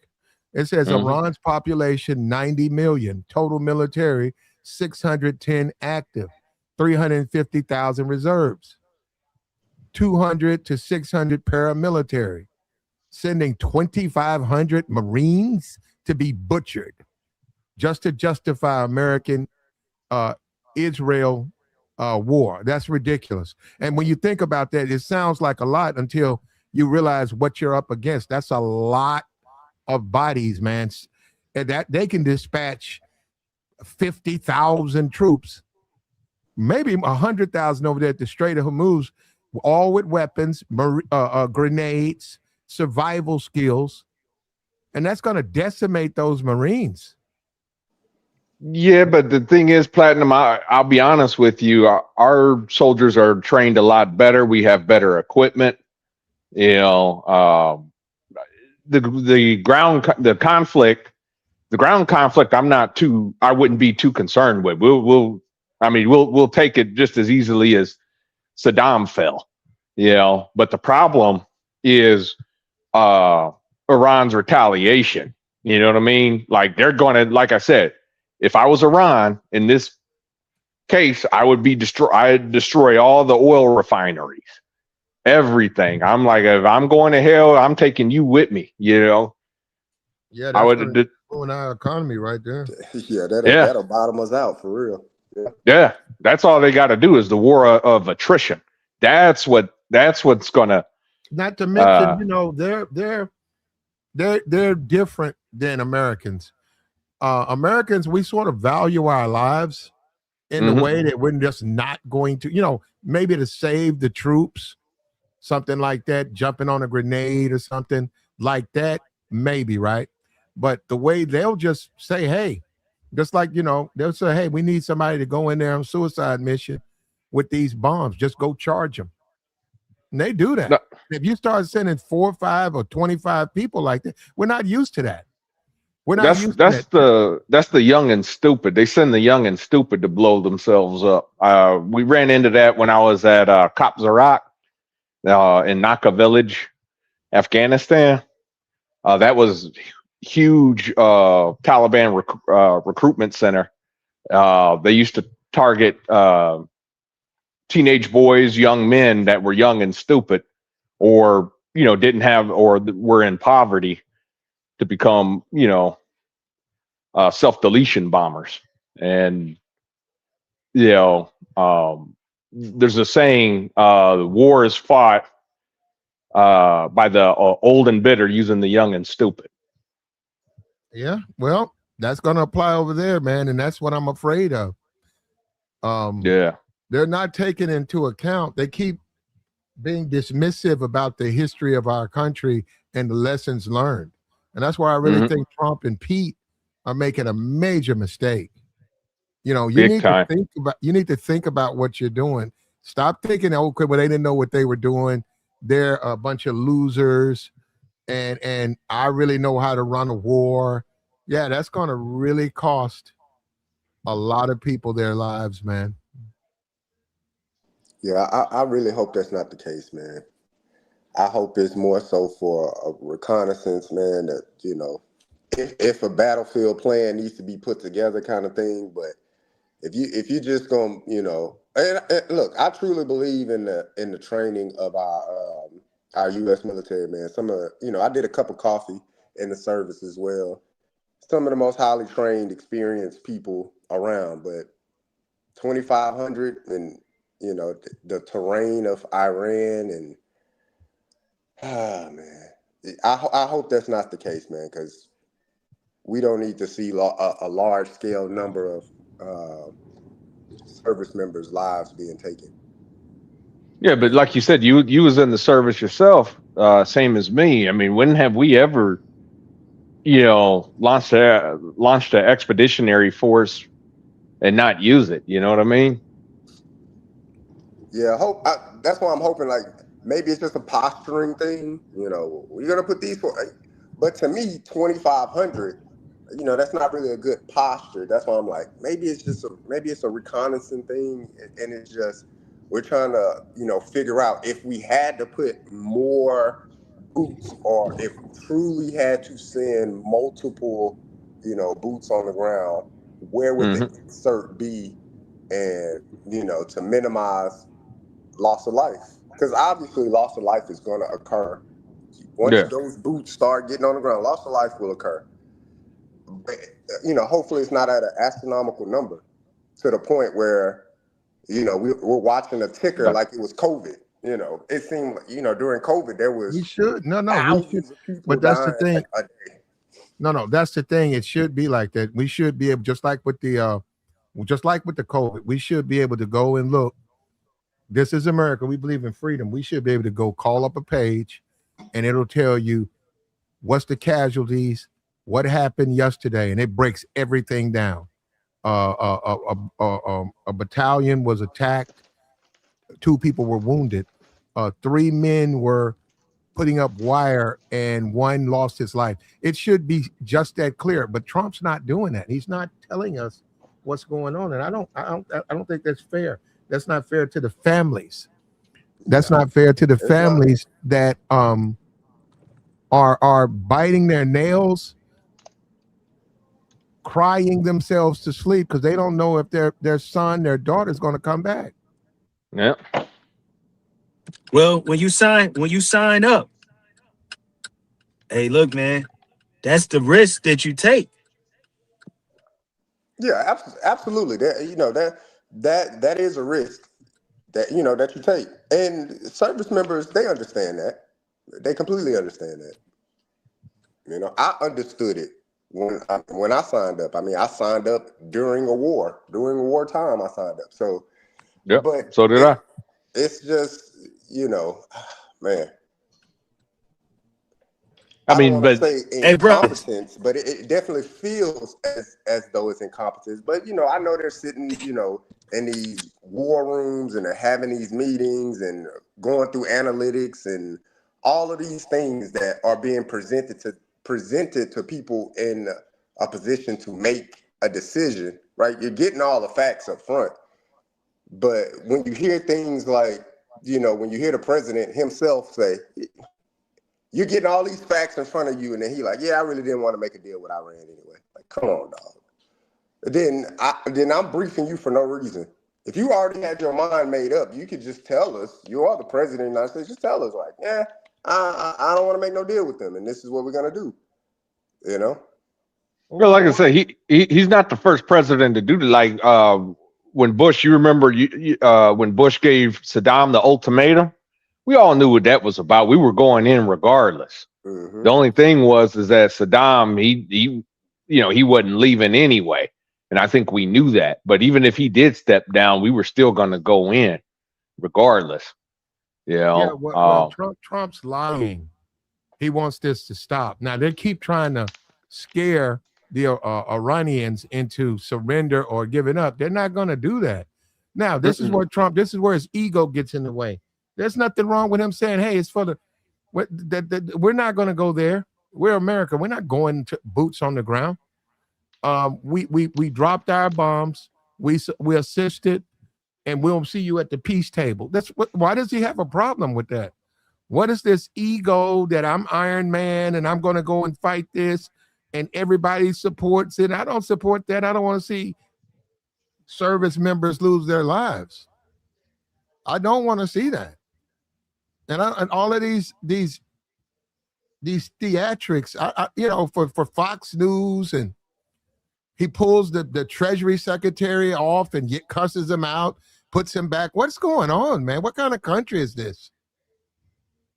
And why not just get fired? If you're the Treasury Secretary and Trump says you're doing a report and Trump says, I need to talk to you, and Trump curses you out, cuss him out back.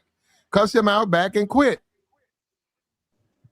Nah, he ain't gonna do that, but he checked him on national TV. You don't remember? I know you saw that.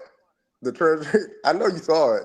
No, they said they didn't show it. I don't know, maybe they did show it. I didn't see, but they said Trump got pissed because he was telling the Fox reporter, I guess he didn't want him to say stuff. And he don't like anything that's negative. He don't like, if it's negative, he don't like it. So called him out of the interview he was having. Yeah. Bassett called him out, and Bassett came back in the interview, and they were saying he looked a little shaky, but who knows what transpired. He was. Trump called his ass, hey man, get over here so I can tell you something right now. And that's not that's not tough. The guy's got a family to feed. Man. That's not tough. Cursing out somebody who works for you, that's not tough. And that's what I'm saying. This whole thing's a joke, man. That man's got a family to feed. That man's got a pension. He's got kids. That man don't have no time to be cursing out his boss. I don't know if Scott Besson has kids. No, his boss wants to curse him out. Well, that's what I'm saying. And he's got to take it. That's not tough. I don't know if he got kids, but he said, yeah. Bassett said this. Bassett said, I would send my child to the military. That's what he said. Okay. But I don't know, I don't know if he had kids. He could have just been, speaking. Yeah, because he's married to a man, just in case you guys didn't know. But that's what he came back and he said that in the interview. He was like, yeah, I mean, I have total confidence in our military, which you should. Like, I have total confidence in our military as well. And he was like, yeah, I would send my child to the military. But I was like, well, I don't know if the man actually got kids, but it could have just been a figure of speech. But yeah, call it mid-interview. Nope, we need you right now. I don't know what you're in there saying, but you better straighten it up, though. Yeah, he does. He has 2 children, according to Wikipedia.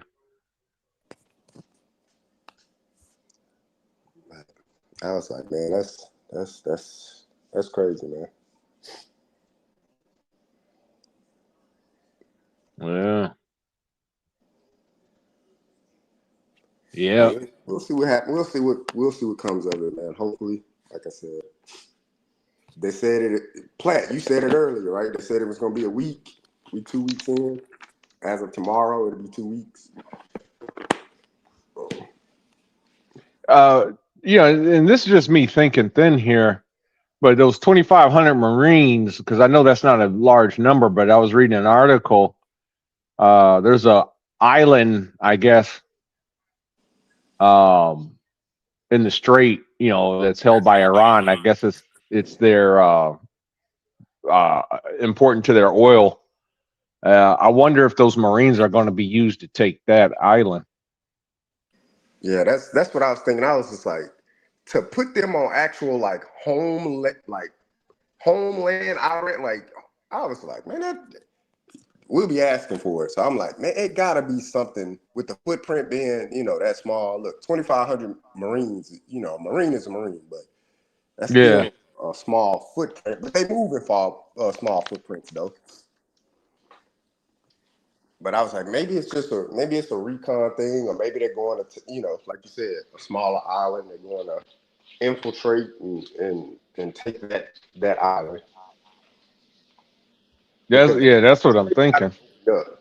That's period point blank. Like that strait, it got to be opened up. You cannot allow for the strait to be closed another week. It will be by the end of March. We'll probably be at $4 gas prices. I'm already there. Oh, as far as like the national average, yeah. Because somebody put in the chat, California had $8. I was like, man, God bless them. Yeah, I heard that, but I wasn't sure if that was a. No, Wow. it's $8. In places in California, it's 8, maybe it'd be higher than that. It's going to go up even higher because all of these oil futures and speculation, just by them deploying those troops there, that's going to make the price of oil go up because it's just speculations. That's going to be trouble right there. And it's not good. It's not good. This war was stupid. But when your ego, and that's another thing as president, it's quiet peace, it's quiet strength. There's no need to be Superman. What is that? That's what I'm saying. Why does the president have to be Superman? Yeah, I mean is quiet. Nah, he ain't never been quiet about anything though. Come on, man. But whose fault is it really? Is it his fault or is it the fault of the American people? Yeah, it is. You know, because it's like, okay, you already. I mean, the man was president once before. I mean, he's technically he's been president twice now. Technically, he counts as president twice. Okay, and you already had him the first damn time, so you already know the kind of stunts he pulled. Yet the American people voted to put him up there yet again with virtually no plan. I'm going to lower prices. They're going to be down by day one. My first lies. No, he just lied, and people believed his lies. He told the thing about you guys. I know you don't like the Joe Biden and Cam thing. They said, "Why didn't you go into the Epstein file?" She said, "What are you saying?" They said, "Well, you had him. Why didn't you go into him?" She said, "That's the Justice Department. They work independently." She said, "We're not going to interfere with them. They're independent. If they want to bring them out, they can bring them out. If they want to sit on them, they sit on them." Yeah. He said, "Trump, you can't compare that Justice Department he has with what we had there. Trump is directing to do this stuff." Absolutely. Yeah. They saying Pam Bondi job might be next up on the chopping block because of all of the lawsuits that he's putting on people. They're not sticking. I mean, the thing is, he's putting her in a real tough position. I mean, these cases, they're fake. I mean, judges have been throwing them out like, are you nuts? There's no evidence. Where's your proof? I mean, our Justice Department used to have a very prestigious record. Used to have a 99.5 or something like that conviction rate. They used to make cases stick. Now they've become a joke. Yeah. And I've watched her during the congressional hearings, and my God, I mean, that woman is terrible. Well, Trump's got him doing that. Trump wants, which I don't know why, he likes when they fight. And that's not America, man. That's some South Korea, North Korea stuff. That's not America. We don't fight. They don't fight each other. All this stuff for Congress, people yelling, doing the State of the Union. I mean, this has to stop, man. This has to stop. We're fast becoming a third world country, brother.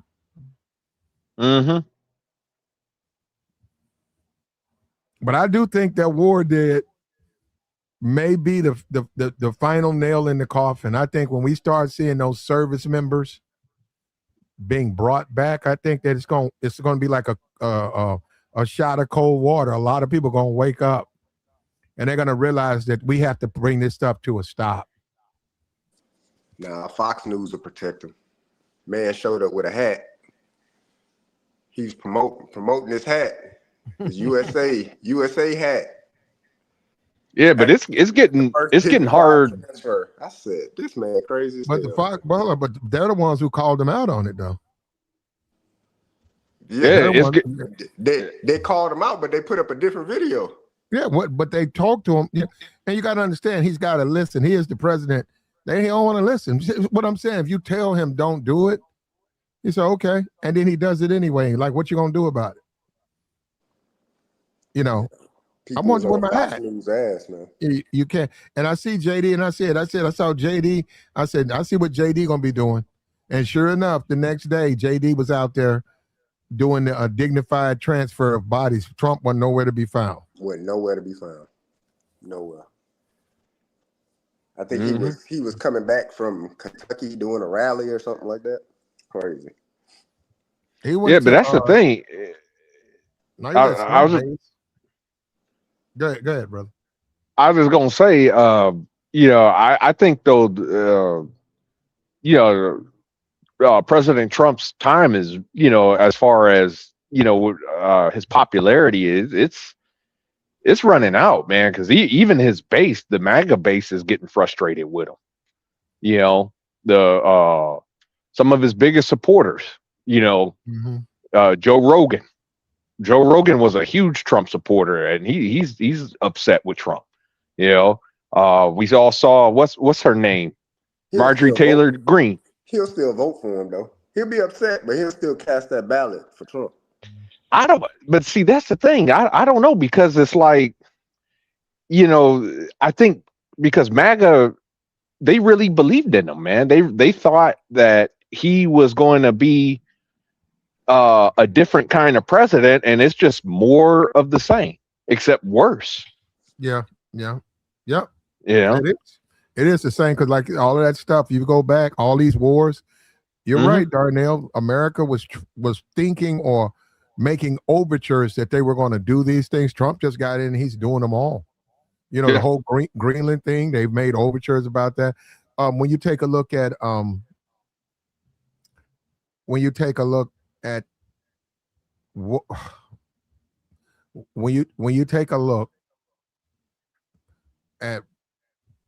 what's going on now and our dead, and Trump being dismissive, he was dismissive about the girls' school.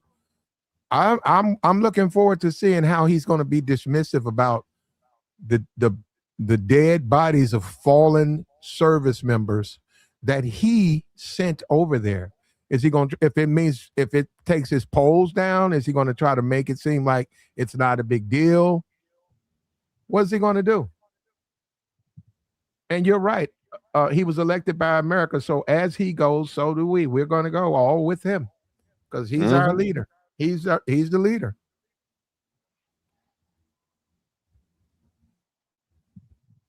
Yeah. But like I said, I don't blame him. I blame the people that elected him. I don't think he'll be able to do that, man. Hegseth tried to get up there when the first 6 soldiers were taken out. He tried to get up there and say, well, let's not, you guys are so focused on what we lost, but you're not focused on what we're doing. We've hit over 1,000 targets, and people was like, whoa. Damn, the 1,000 targets you hit. Yeah, we do need to talk about these 6 service members that were that their lives were lost, and we still trying to understand why their lives were lost. So he tried, but it did not go. It was not well received. They threw a little filler out there. It wasn't well received, so he had to reel it back in. And then the next time he came to the podium, it was a few days later, came to the podium and he, started speaking about the service members and all of that stuff. So I was like, they'll try it though. He tried to go out there and disregard the service member lives that were lost. Like, yeah, you can't do that, man. but Hexaf doesn't care. Hell, I mean, shit. You seen the money the man spent? You know. I said 93 billion. I thought it was a mistake at first. I said, nah, they must have meant to say 93 million. Billion? I said, goodness gracious. Yeah, I don't know if that's right though. Or how do you spend 90? We talking about like planes or something? No. No, it was what did a dinner or something like that? I mean, it was on a multitude of things, but that's the one thing I did not like about the military, the end of the fiscal year type deal. And it's like it was a mad dash to spend money. I never understood. I mean, I understand it, but I was like totally against it. 93 billion Pentagon spending spree for lobster, fruit baskets, and Japanese flute. So I'm okay, they can say that. I just don't see how it can cost that much. Yeah, but then again, that's them, and so I think that's quite a bit for some Japanese food and a flute. You ever heard the story of the $100 toilet paper? Yeah. There you go. I mean, yeah, look, GSA will upcharge on some stuff now. These contracts that, get around. But I never agreed with that when I served. I was like, well, end of the fiscal year, and everybody's like, well, we need to buy this, and we need to buy this. And I was like, why do we need to buy this? Oh, because we were allocated this much money, and if we don't spend it, then next year they're gonna cut our budget back. Well, let them cut the budget, man. Yeah. Or we could just, request for, more money, or there's always ways to find more money, but it was always a mad dash to buy the most dumbest things, man. You're just buying extra TVs and monitors that's sitting up in a supply closet somewhere. Yeah. Oh man, you think that's bad? I had a battalion commander that decided to build an illegal gym inside. He built a gym inside of our conference room. Didn't even have permission. Nothing. I never understood it, man. Yeah, man. And not only the thing was, we didn't even have ink cartridges, man. We couldn't print shit, and this motherfucker was spending all our money on a fucking gym. Yeah, we gotta watch the language, brother. That was sorry. That was me, man. I was trying to get stuff for my area, man. Being a physical therapist, and I was just like, so I have to give you 3 sources to buy a PT table, but you telling me the end of the year come and we just buying whatever? I don't care less about putting a TV up in here. No, I want to get some new PT tables. I want to get some zero gravity treadmills, like things that's gonna actually help my patient. But I was just like, it was so frustrating to go through it. Hey, you got to get the 3 sources. You got to get this, and it gets denied because you got to find something cheaper. And then you get to the end of the year, and I was like I said, I did my cup of coffee, and I was like, yeah, I'll just pick up contracts for y'all in the military because this ain't it. Yeah. Matter of fact, another story I vividly remember. We had these expensive HP printers. The cartridges, one cartridge costs $500. Wow. One. Yeah. Keep in mind it had black, magenta, cyan, and yellow. So it had like four or 5 cartridges. And each of them cost $500 a piece. Really nice printer though, real nice quality printer. But the thing is it was so expensive, and we didn't, like I said, we didn't have any money. There was this one supply girl, PFC Horn. I'll never forget. Black girl, fresh out of AIT, fresh out of school. She found a cheaper printer, one that was probably better, cheaper to maintain. The cartridges I think cost like $50, I think, or something like that. It was a whole lot less, and so she submitted the proposal and it got denied because of the battalion commander wanted the expensive printer that we couldn't maintain. Well, those are days. We going back to what, 90? Well, I don't know about that printer. I don't know about your situation and that printer, but I did have a printer, and we're looking around what, 95, 96 maybe. I had a printer and that magenta, that thing. Mm-hmm. All the rest of them, the yellow and all, you could keep up, but that damn magenta, not only it would go, you go through it so quick. Yep. You would always run out of that one. So you wind up having to buy 3 of those, 4 of those, so that just to keep up. So you had them when you made your prints, and those, you know, and I got rid of my head. I think I got my printer from Best Buy or something, and I don't even know why I was using it. I don't. I'm serious. Why I don't need a printer now, but I was using it for something, and I remember that particular that red one. Yeah, that's magenta. Would go through that thing quick. I don't know why, but it would go quicker than all the other ones. It sure did. Wind up. I don't know what happened. I think I threw that thing away. So those are the days. We're out of those days though. Now we're done with that. Now we're in the age of what, cell phones and gigabytes and external drives and Bluetooth and it's not even external drives are out of date now, Platt. It's the cloud now. You're right. I got to get into that. I don't know. I like my external drives though. Yeah. It depends, you know. Yeah. You're right. Your information can be compromised with them, but you're right.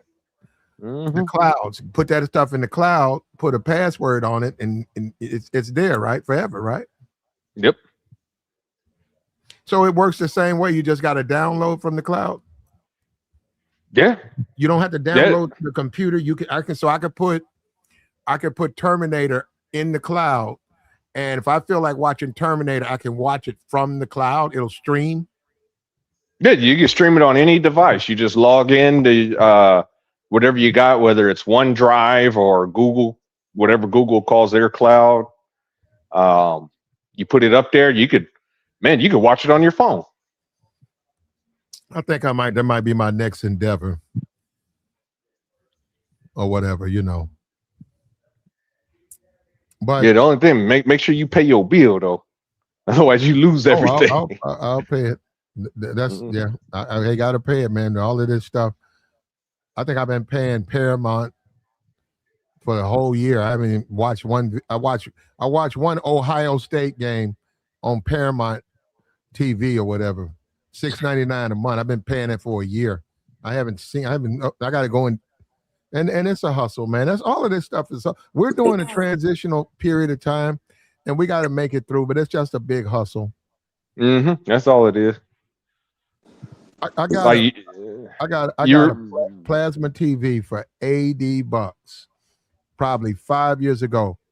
Friend of mine wanted me to help him take a couch, put it on his truck from the Goodwill. So I went up there with him, and I put his truck on the couch. I put his couch on the truck, and so we're walking around, and I see a TV. It's over there sitting off in the back, right? And I'm looking at it, and I said, does that TV work? They say, yeah, we just bought it from the back.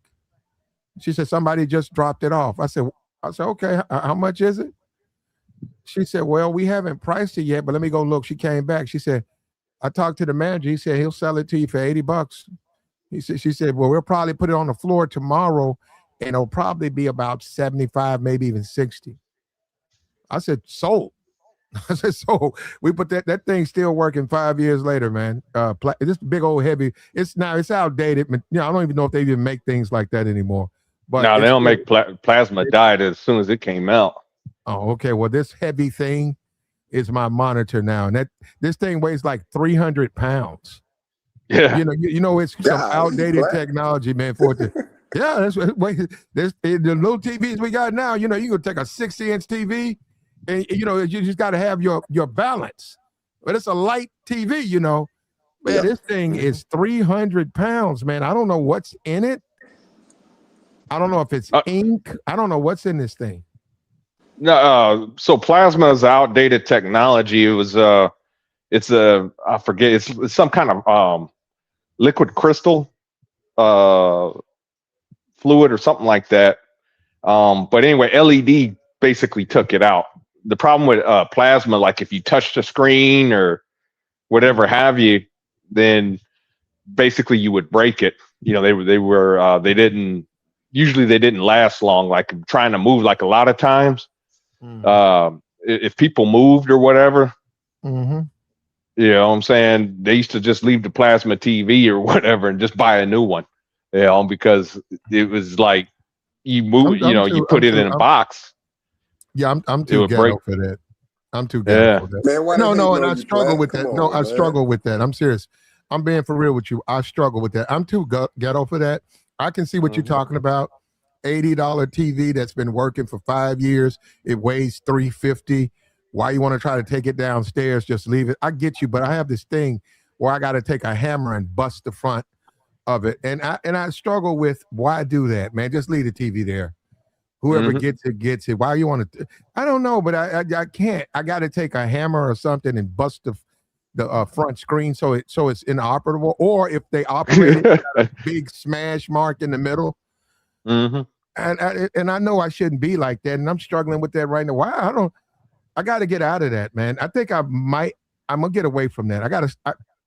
What's I the got to screen stop doing size that. being plat? What's the screen size of it? Oh, this is what 60? No, it's 50 inch. Oh, so you sitting there like a mad scientist. No. I got it for $80 5 years ago. It's still. I'm talking to you. I'm looking at it right now.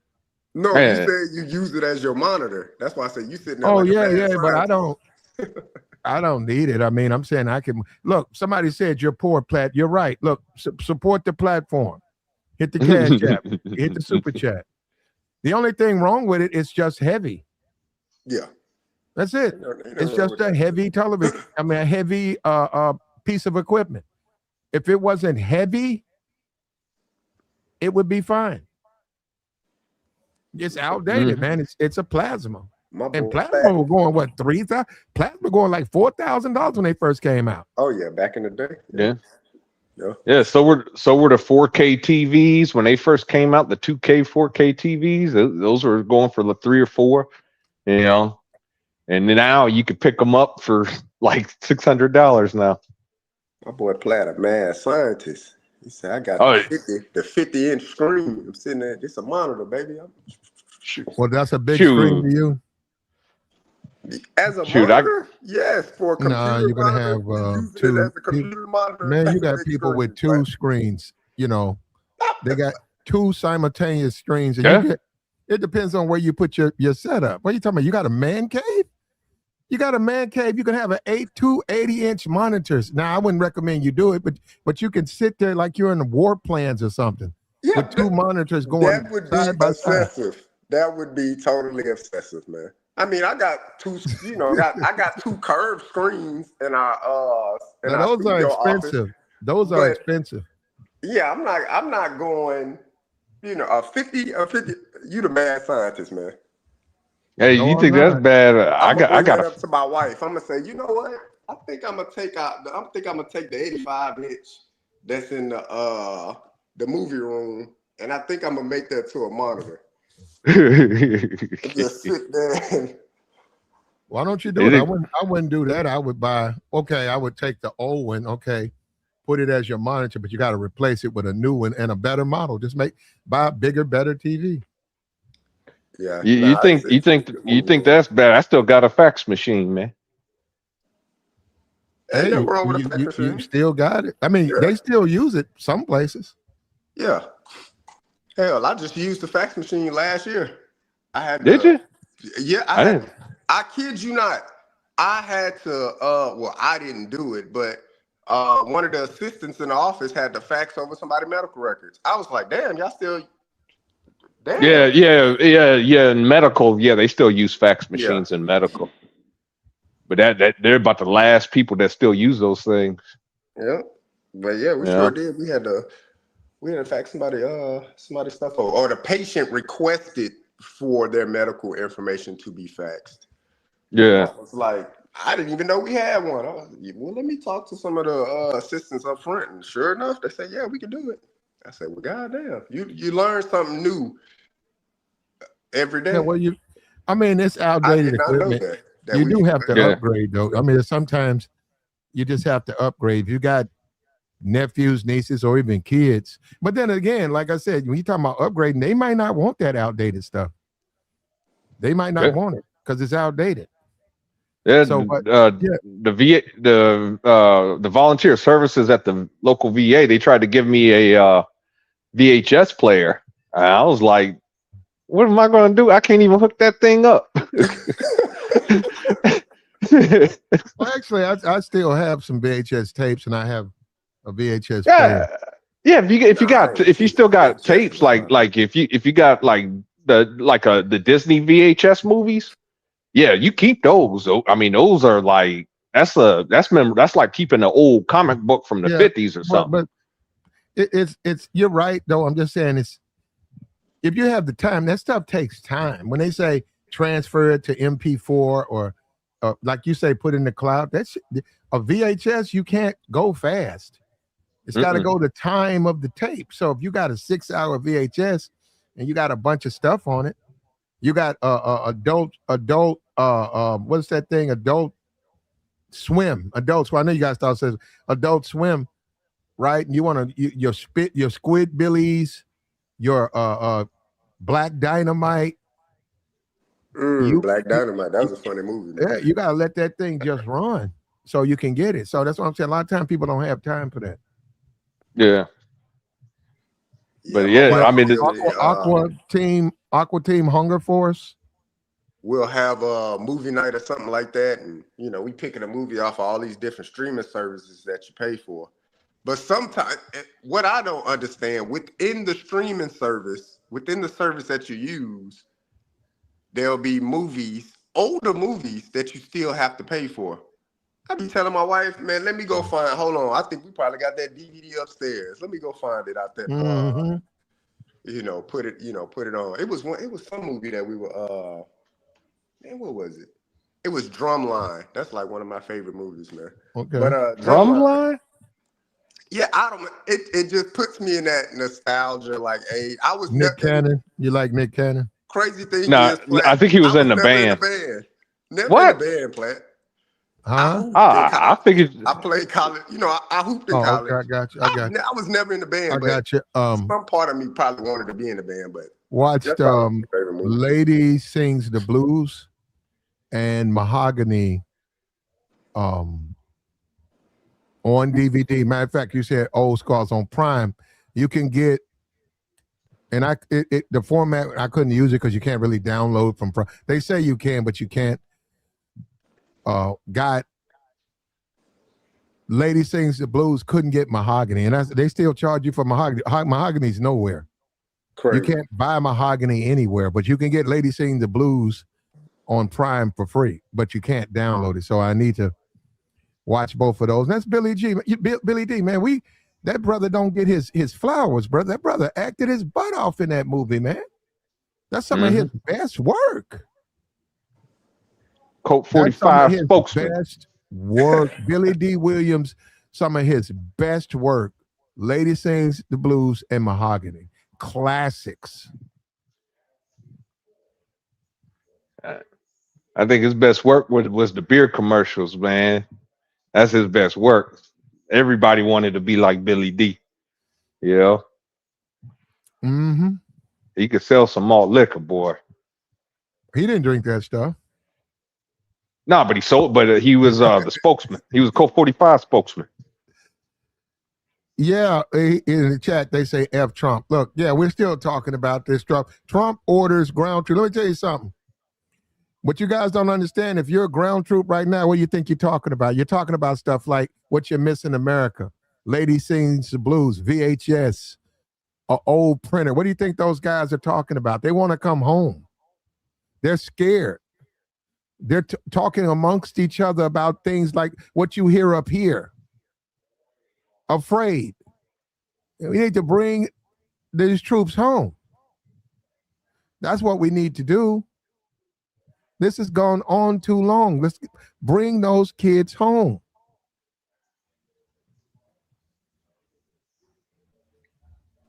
For sure, man. I second that. Yeah, bring them home, man.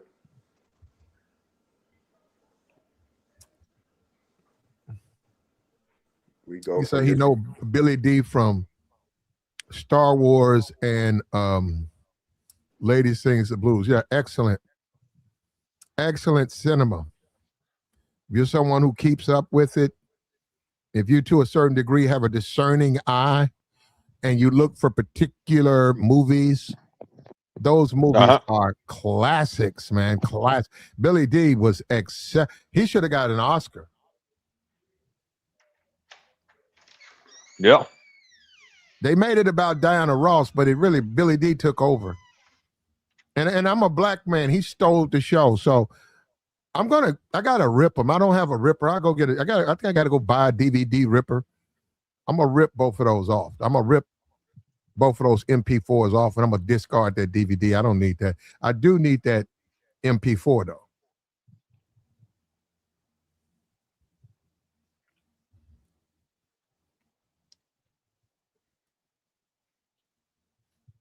Memories, bring back memories, man. Got the went through the closet, got the Good Times, all of them. I got The Wire, found The Wire, all of them. Homicide on the Streets, all of them. I know you guys Homicide fans, right? I was more Law and Order. You gotta be a Homicide fan. Homicide on the Streets with Adrian, what's his name, Brower.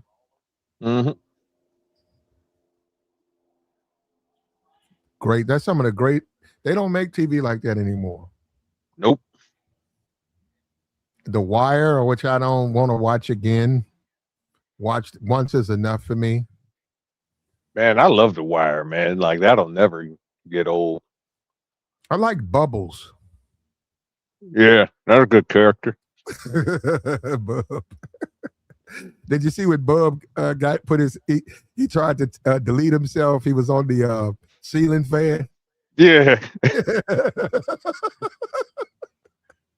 That's great, Bubbles. Yeah, that dude was a character. I like Snoop, man. She was she was hardcore. Yeah, she's really gay, right? I mean, I wouldn't surprise me. Yeah, I think so. I think she's really yeah. Yeah, I mean, literally, she played basically a dude, a chick, but basically, butch. She got typecast because I don't think she had anything after that. Yeah, she played the hell out of that part, though. Matthew says Billy D was good in Pipeline with Gladys Knight. I didn't know this. Gladys Knight did a couple of films. I didn't know that. Yeah, I didn't either. Yeah. Troops on the ground. Yeah, not a good idea, man. We hope that somebody talks some sense into Trump. Bring those kids home. They don't need to be over there. Many of them have to go over there. They want to serve their country. They're patriots. But what's the point? Iran's got $600,000 military, 600,000 man military, 2,500 Marines. They're laughing at it. They're already in the papers talking about those soldiers will fail. They said that's the worst thing they can do. So I don't know, man. Well, you also got to remember, CENTCOM's already there. Third Army, they're already there. Yeah, they're in neighboring Kuwait. Yeah, they've been there since I want to say the 90s. So we already have a presence, in the region. I think the Marine, this is expeditionary force. I think is just I think it's just that, expeditionary force. I think there's a lot more troops already in position. Yeah, but would you want to take your last breath on foreign soil? I mean, well, speaking as a guy that, was in combat zones, spent damn near a decade in combat zones. I mean, it is one of those things that does cross your mind, but I did it. Did you ever miss America, Darnell? In a way, I know this sounds crazy, Platt, but in a way, I was happier in Afghanistan than I was in the States. I know it sounds crazy, man. So do you miss Afghanistan now? Yeah. I miss my little tent, Mm-hmm. The camaraderie with the fellas and all of that. You miss all of that? Yeah, I miss it. I really do. Yeah. And another thing I liked, there was nothing to spend my money on. Nothing. I mean, yeah, you had Amazon back then, but like there was only so much stuff you could buy off on Amazon. Once you had a TV, I'd say a PlayStation. Uh-huh. PlayStation. Yeah, you was good. Maybe you might have to buy you a new game every now and then. Yeah, but Darnell, I lived overseas and I missed America. I truly missed everything. I missed the mall. I missed the people. I missed when you drive up the street, the Americans you see walking by, some of them standing at the bus. I missed the smell of the grease trap at Popeyes that is so full of saturated with cholesterol and unhealthy oils that it creeps into your car. I missed that. I missed hot donuts. I missed soul food restaurants. I missed nightclubs. I missed the Giants, going up in the Skippers. I couldn't go up in the Skip. I missed all of that, man. I missed fun. I just missed American life, what I was used to, man. And I remember, man, I was working and this chick I had went to school with, she saw me, fine thing too, bro. Ooh, bow leg, woo. And she said, "You coming to the reunion?" And I said, "Oh." I looked at her, of course I wasn't, right? I looked at her, she said, "You coming to the reunion?" And I looked at her, I said, "No." She said, "Baby, let me tell you something." Fine thing too. She didn't know what I was like, damn, all that ass? No, that's what I was going through my mind. I'm like, wait a minute, you over here hollering at me? I'm like, damn. She put her hand on my back. She said, "Baby, let me tell you something." She said, "Ain't none of us where we want to be. None of us." And I almost said it, man. I almost snapped and said, "Well, I want to be right there." I almost pointed exactly where I want to be. But I ain't do that because I'm a gentleman. And she said, "None of us where we want to be, baby. Please come. We need you there." She said, "I remember you. I know you remember." "Oh, hell yeah." I said, and she sort of laughed and walked off. She said, "I know you remember me." I said, "Oh, hell yes." And she left. Yeah. And that's the way it is, man. And I didn't go. But I had other stuff to do. And I miss all of that, man. So my American journey is a little bit different, man. Overseas is fine. Do I miss overseas? No. If you knew what I was doing, if you knew what I was doing over there, you'd say, "I see why." Yeah, I was pretty much a rascal overseas. I was, and I never got caught. And I did a lot of fence jumping. I jumped a lot of fences. My friend, I remember my friend, he came off the base. He told me, I wasn't there with him. He said, "Hey man, I was leaving the NCO club and he said, I saw they had the dog out and I saw the guy was there." He said, "So what I did," because he was drunk. He said, "So what I did was I timed it." He said, "I knew," he said, "I watched they would raise the lever, they would lower it." And he said, when I got behind, when I was the next one, he said, as soon as they raised the lever, he said he sort of waited, but as soon as that guy got off his brake, he said he got right behind him, almost hit his bumper, And the other people was like, hey, stop. And he said he drove by them, ran into the street, which is civilian territory now. Now he's not on the base. And then he told me for the next 2 hours, he harassed the gate guards by driving by saying, you can't catch me. Help you, you can't catch me. They kept coming by in that yellow car. He had like a yellow, it was like a foreign car. He said he would drive around, come back down, go right across. And as he got there, he was screaming. He said he was drunk. He was screaming out to him. And he said they would stop and they kept looking, but they couldn't send anybody out there. And he said he got tired. He came on home. But he did tell me about a week later that he went to the NCO, he went to the commissary, and that there were uniforms waiting on him, MPs, and they wanted to talk to him. But he told him that he was not there, and they couldn't prove it was him. They said, well, this car, who took this car? He said, I don't know. He said, I got a bunch of roommates. They use my car all the time. I don't know, but that wasn't me. And so I said, we were laughing at it, though. I said, man, that's crazy, man. But no, I don't miss that, man. I don't miss that. And I did that. I didn't do that. I wouldn't do what he did. I would have went home. But yeah, we lived over there, man. We had a lot of fun. Yeah, I mean, I had fun where I could, but like I said, I just missed the simplicity. Like, man, to me, there was nothing better than, us guys huddling around the fire, at night, Yeah, but Darnell, you got to be out. Okay, no, that's what you like, though. My fault, brother. I apologize. That's what you like. Go ahead, brother. I mean, the only thing, like when you were saying like the malls, and I understand your point, because I used to like going to the malls and stuff, try to holler at women and stuff like that. And I'm gonna do more than try, bro. I'm gonna win. I'm gonna succeed. Yeah, well, I wasn't that good. Look, at the end of the day, brother. No, not at the end of the day, they want me talking to them. Look, you gotta understand, that's what they go to the mall for. They don't go there for no shoes.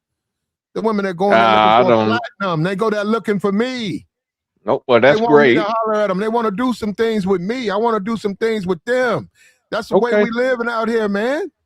Okay, that's great. But I was just saying, the only thing I was bringing up about the malls was, okay, it's really a bunch of overpriced stores that sell everything at a markup because you bought it at the mall. Yeah. And that's what I liked about Afghanistan. There were no malls, there were no nightclubs and this and that. Like,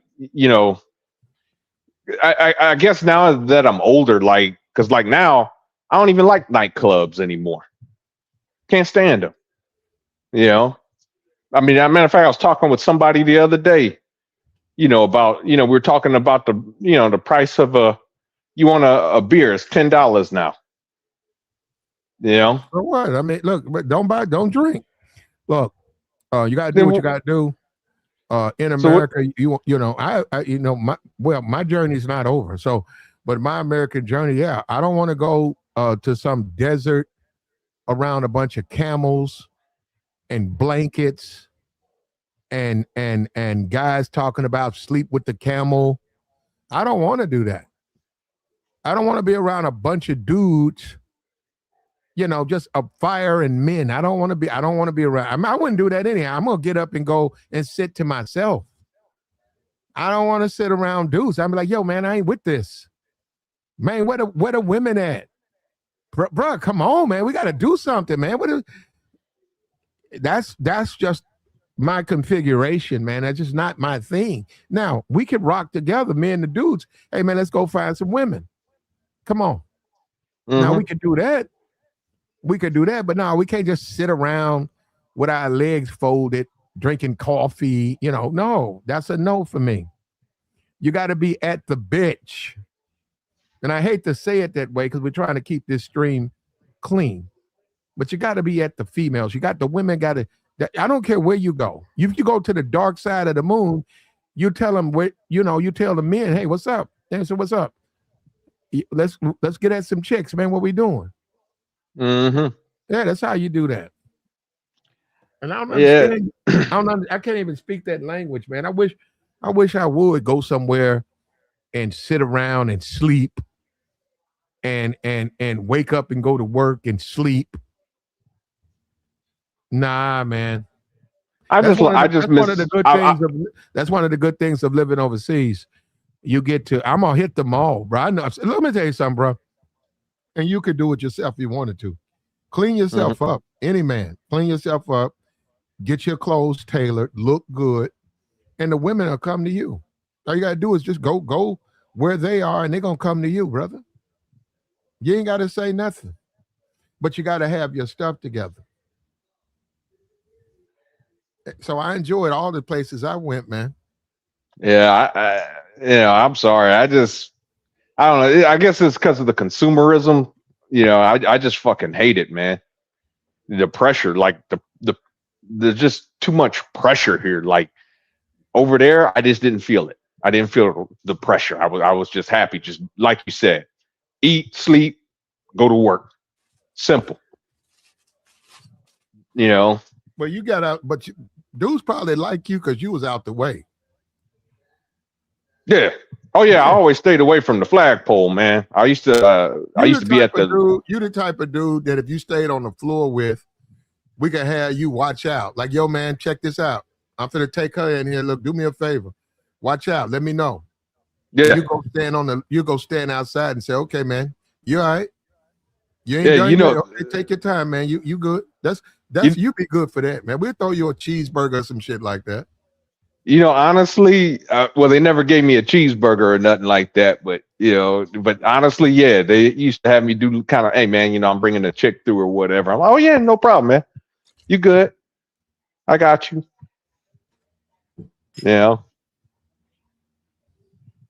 In Japan, there was this one dude. He was like 6'7". I don't know what his jeans was, but looked like a bodybuilder. He was a big guy. He was in the service.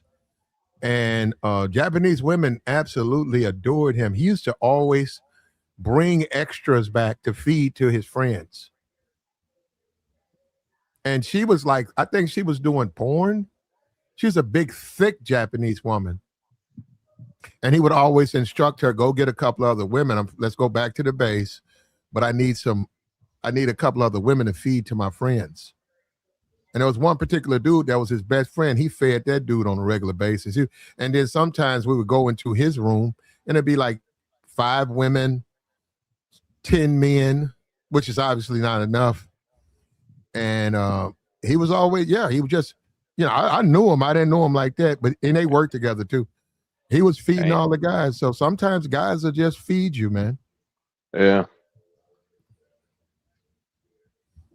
But I need to get fed. I'm good. His girlfriend liked me a lot, but it's like that. I didn't want her. She would always laugh at my jokes. She would always notice me. And I saw him, he sort of was looking at me funny. I was like, man, I'm just me, man. You can't get mad at me for being me. Yo, man, yo bitch choosing, nigga. Don't get mad at me. Yeah. Don't hate the player, hate the game. Yeah.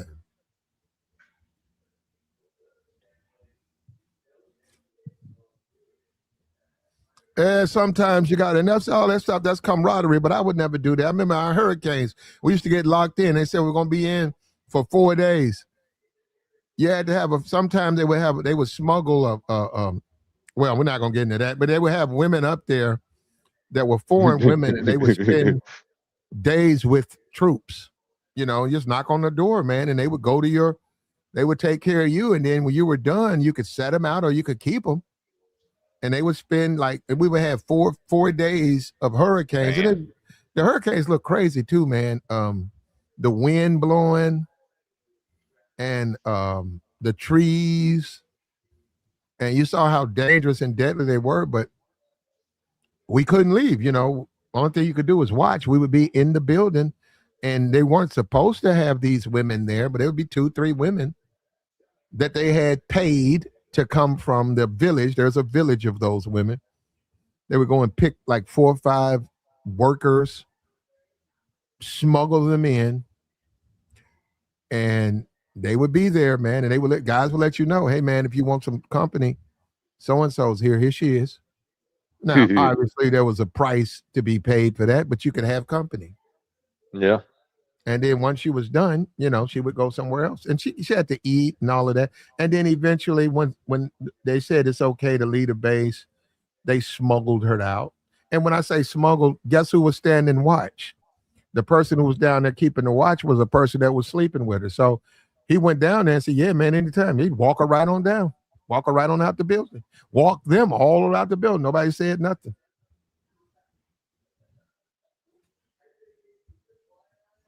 And those were the days, man. But you know, we don't live like that no more. Mm-hmm. In my opinion, foreign shores, that's the easiest place to get laid. Now, I don't know about no Iran. I don't know about no Israel. I don't know about Israel, Iran, or even the Middle East. Nah, But those Iranian chicks, man, they some freaks, man. I'm gonna tell you, they are some freaks. well, you got to get to them, and I'm saying, look at what's going on. So, Yeah.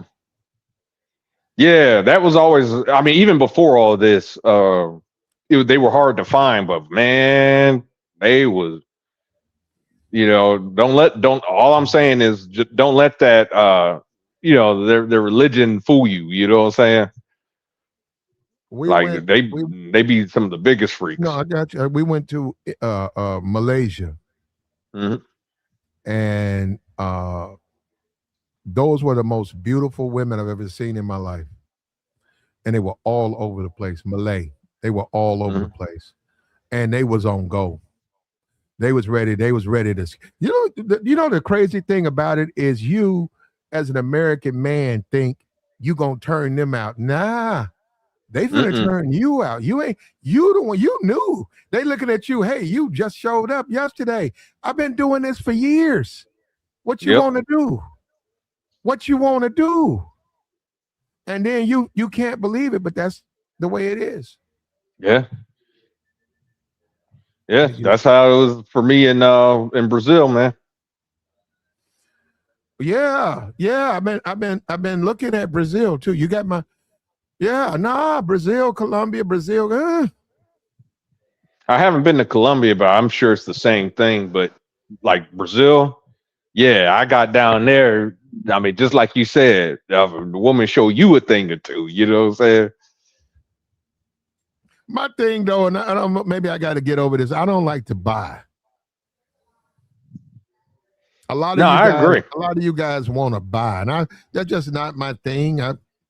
When women say you know, you buy me drink, you buy me drink, you take me home.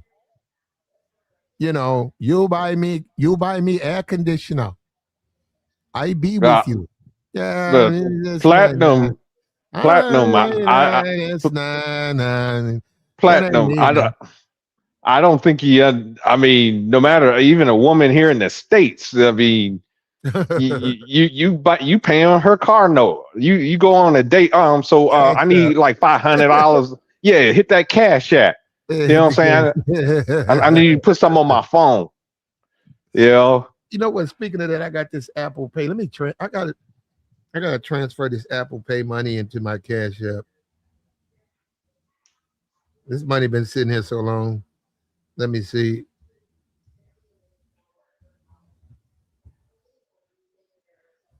Here it is, right here. Wow. Yeah, I gotta transfer that. That Okay. Apple Pay. That's where most of these women. That's where most of these women be getting their. They want you to go. I think Apple Pay. Anybody can get that, Hmm. and they do a lot of money transfers on that Apple Pay, man. Yeah. Yeah. I don't know if you've seen it, but I think it was O'Shea Duke Jackson did he did a video on the dating scene in Atlanta where dudes were talking about like uh guys going on the first date, you know what I'm saying? Chick expecting him to buy her a car, like you know, or another guy was talking about like $500, you know, I need five Well, hundred that, dollars on no, my car note. that's a woman who doesn't like that guy. Oh yeah. It's as simple as that. I mean, those guys, unfortunately, they got to go through that. But see, what the problem with women when they do that is, I know what you do with men you like. And hold up, this is the point. Doesn't Mhm. have to be me. I've been around long enough to know exactly how you treat the men you like. You don't treat them like that. Mm-mm. You're right. You'll charge one guy 500. You'll charge another guy a crazy amount of money. You'll make him do dumb jumping jacks. But Yep. when you run into Mr. Okay, not right, guess what? All of that stuff goes out the window. Mm-hmm. So that's what I'm saying. That's you don't pay that because clearly that woman doesn't like you. She's trying to manipulate you. You Yep. don't pay it. And it's the sad thing about these troops, because I've seen these ground troops. These guys think that this is their best moment. And I've seen them line, and they're going to bring those over there. Believe me, wherever, when Americans get established, they're going to bring women, comfort women, in trailers. They're going to be inside the back of a No, they tractor. they don't do that anymore. No. They're going to do that for them because they're going to look at that as we got to waive it because they're over in Iran. They're going to let them do that. I've seen them. I know what you mean as far as legalities, yes, but I've seen they'll show up with a trailer of comfort women, and the guys will line up, and they'll send a line almost into the Strait of Hormuz, waiting to take a shot at one of those women. And it's sad when I see that because I said clearly those men don't get a lot of women, and to sit there and stand in line, I'm like, you call that relations? Okay, wait a minute, you want me to stand in line like I'm getting I'm like I'm at the DMV? Yeah, I said that's not just it. That kills the mood for me. Now they quit doing that like after the Vietnam War and stuff, man. They quit doing that, and then especially now, you know what I'm saying? I mean, there's people that lost their careers over stuff like that. You know, so it's like you know what I'm saying?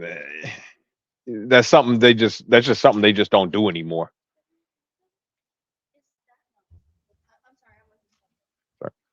Well, we did everything we could, man. We're trying to warn Americans. We're trying to warn you. Ground troops. And we're the first. Remember, we're the first. We talked about Bibi Netanyahu. We hope. I'm going to say this again. I got my fingers crossed. You got your fingers crossed, Darnell? Cross your fingers, please. Okay. Okay, he's got his fingers crossed. I got my fingers crossed. We hope Bibi Netanyahu is okay. We hope if he's in the hospital, he recovers. The video that was displayed, he had 6 fingers, which we know is consistent with AI, artificial intelligence. His cadence was wrong. The pace of his conversation was sped up in a way that is inconsistent to his age and what he does now. We're trying to figure this thing out. We've told you that it's possible that man has been deleted. We haven't heard him. Nobody's seen him. It's possible he has been deleted. We see now the troops are coming over, boots on the ground. That means that this is sad, man, that you'll have American blood being spilled in foreign soil. And then that's the whole thing, America first. This is supposed to be America first. This was supposed to be about what's best for America. That should be the first thing a president says. Okay, I understand you have problems with what's best for us. That's what he ran on too. Yes. Is it best for America to do these things? No, he went in there and he hopped in a war with Iran. Mm-hmm. Yeah, and look at how it's going. And China and Putin are giving information, aiding the enemy, putting American lives at risk, and Trump's talking to those guys.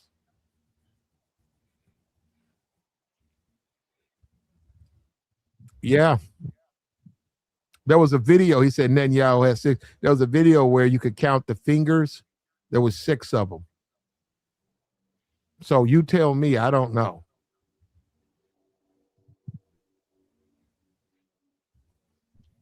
But that's about it, Darnell. We're finna go ahead and close up shop, man. We try. We've been trying to put updates and help out there. We hope people are receptive. We hope.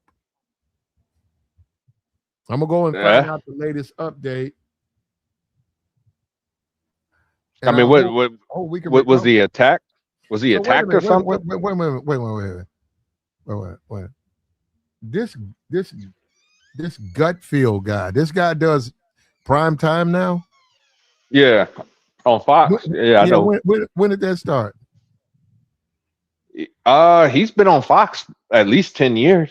No. When did he start going prime time though? I'm looking at him. Oh, it's just for the weekend. Is it just because he doesn't do a weekly show at 8, does he? I don't know what time his show was, but Gutfield's been around for Okay. a while. He also was on another Fox program. I think it was The Five or something like that.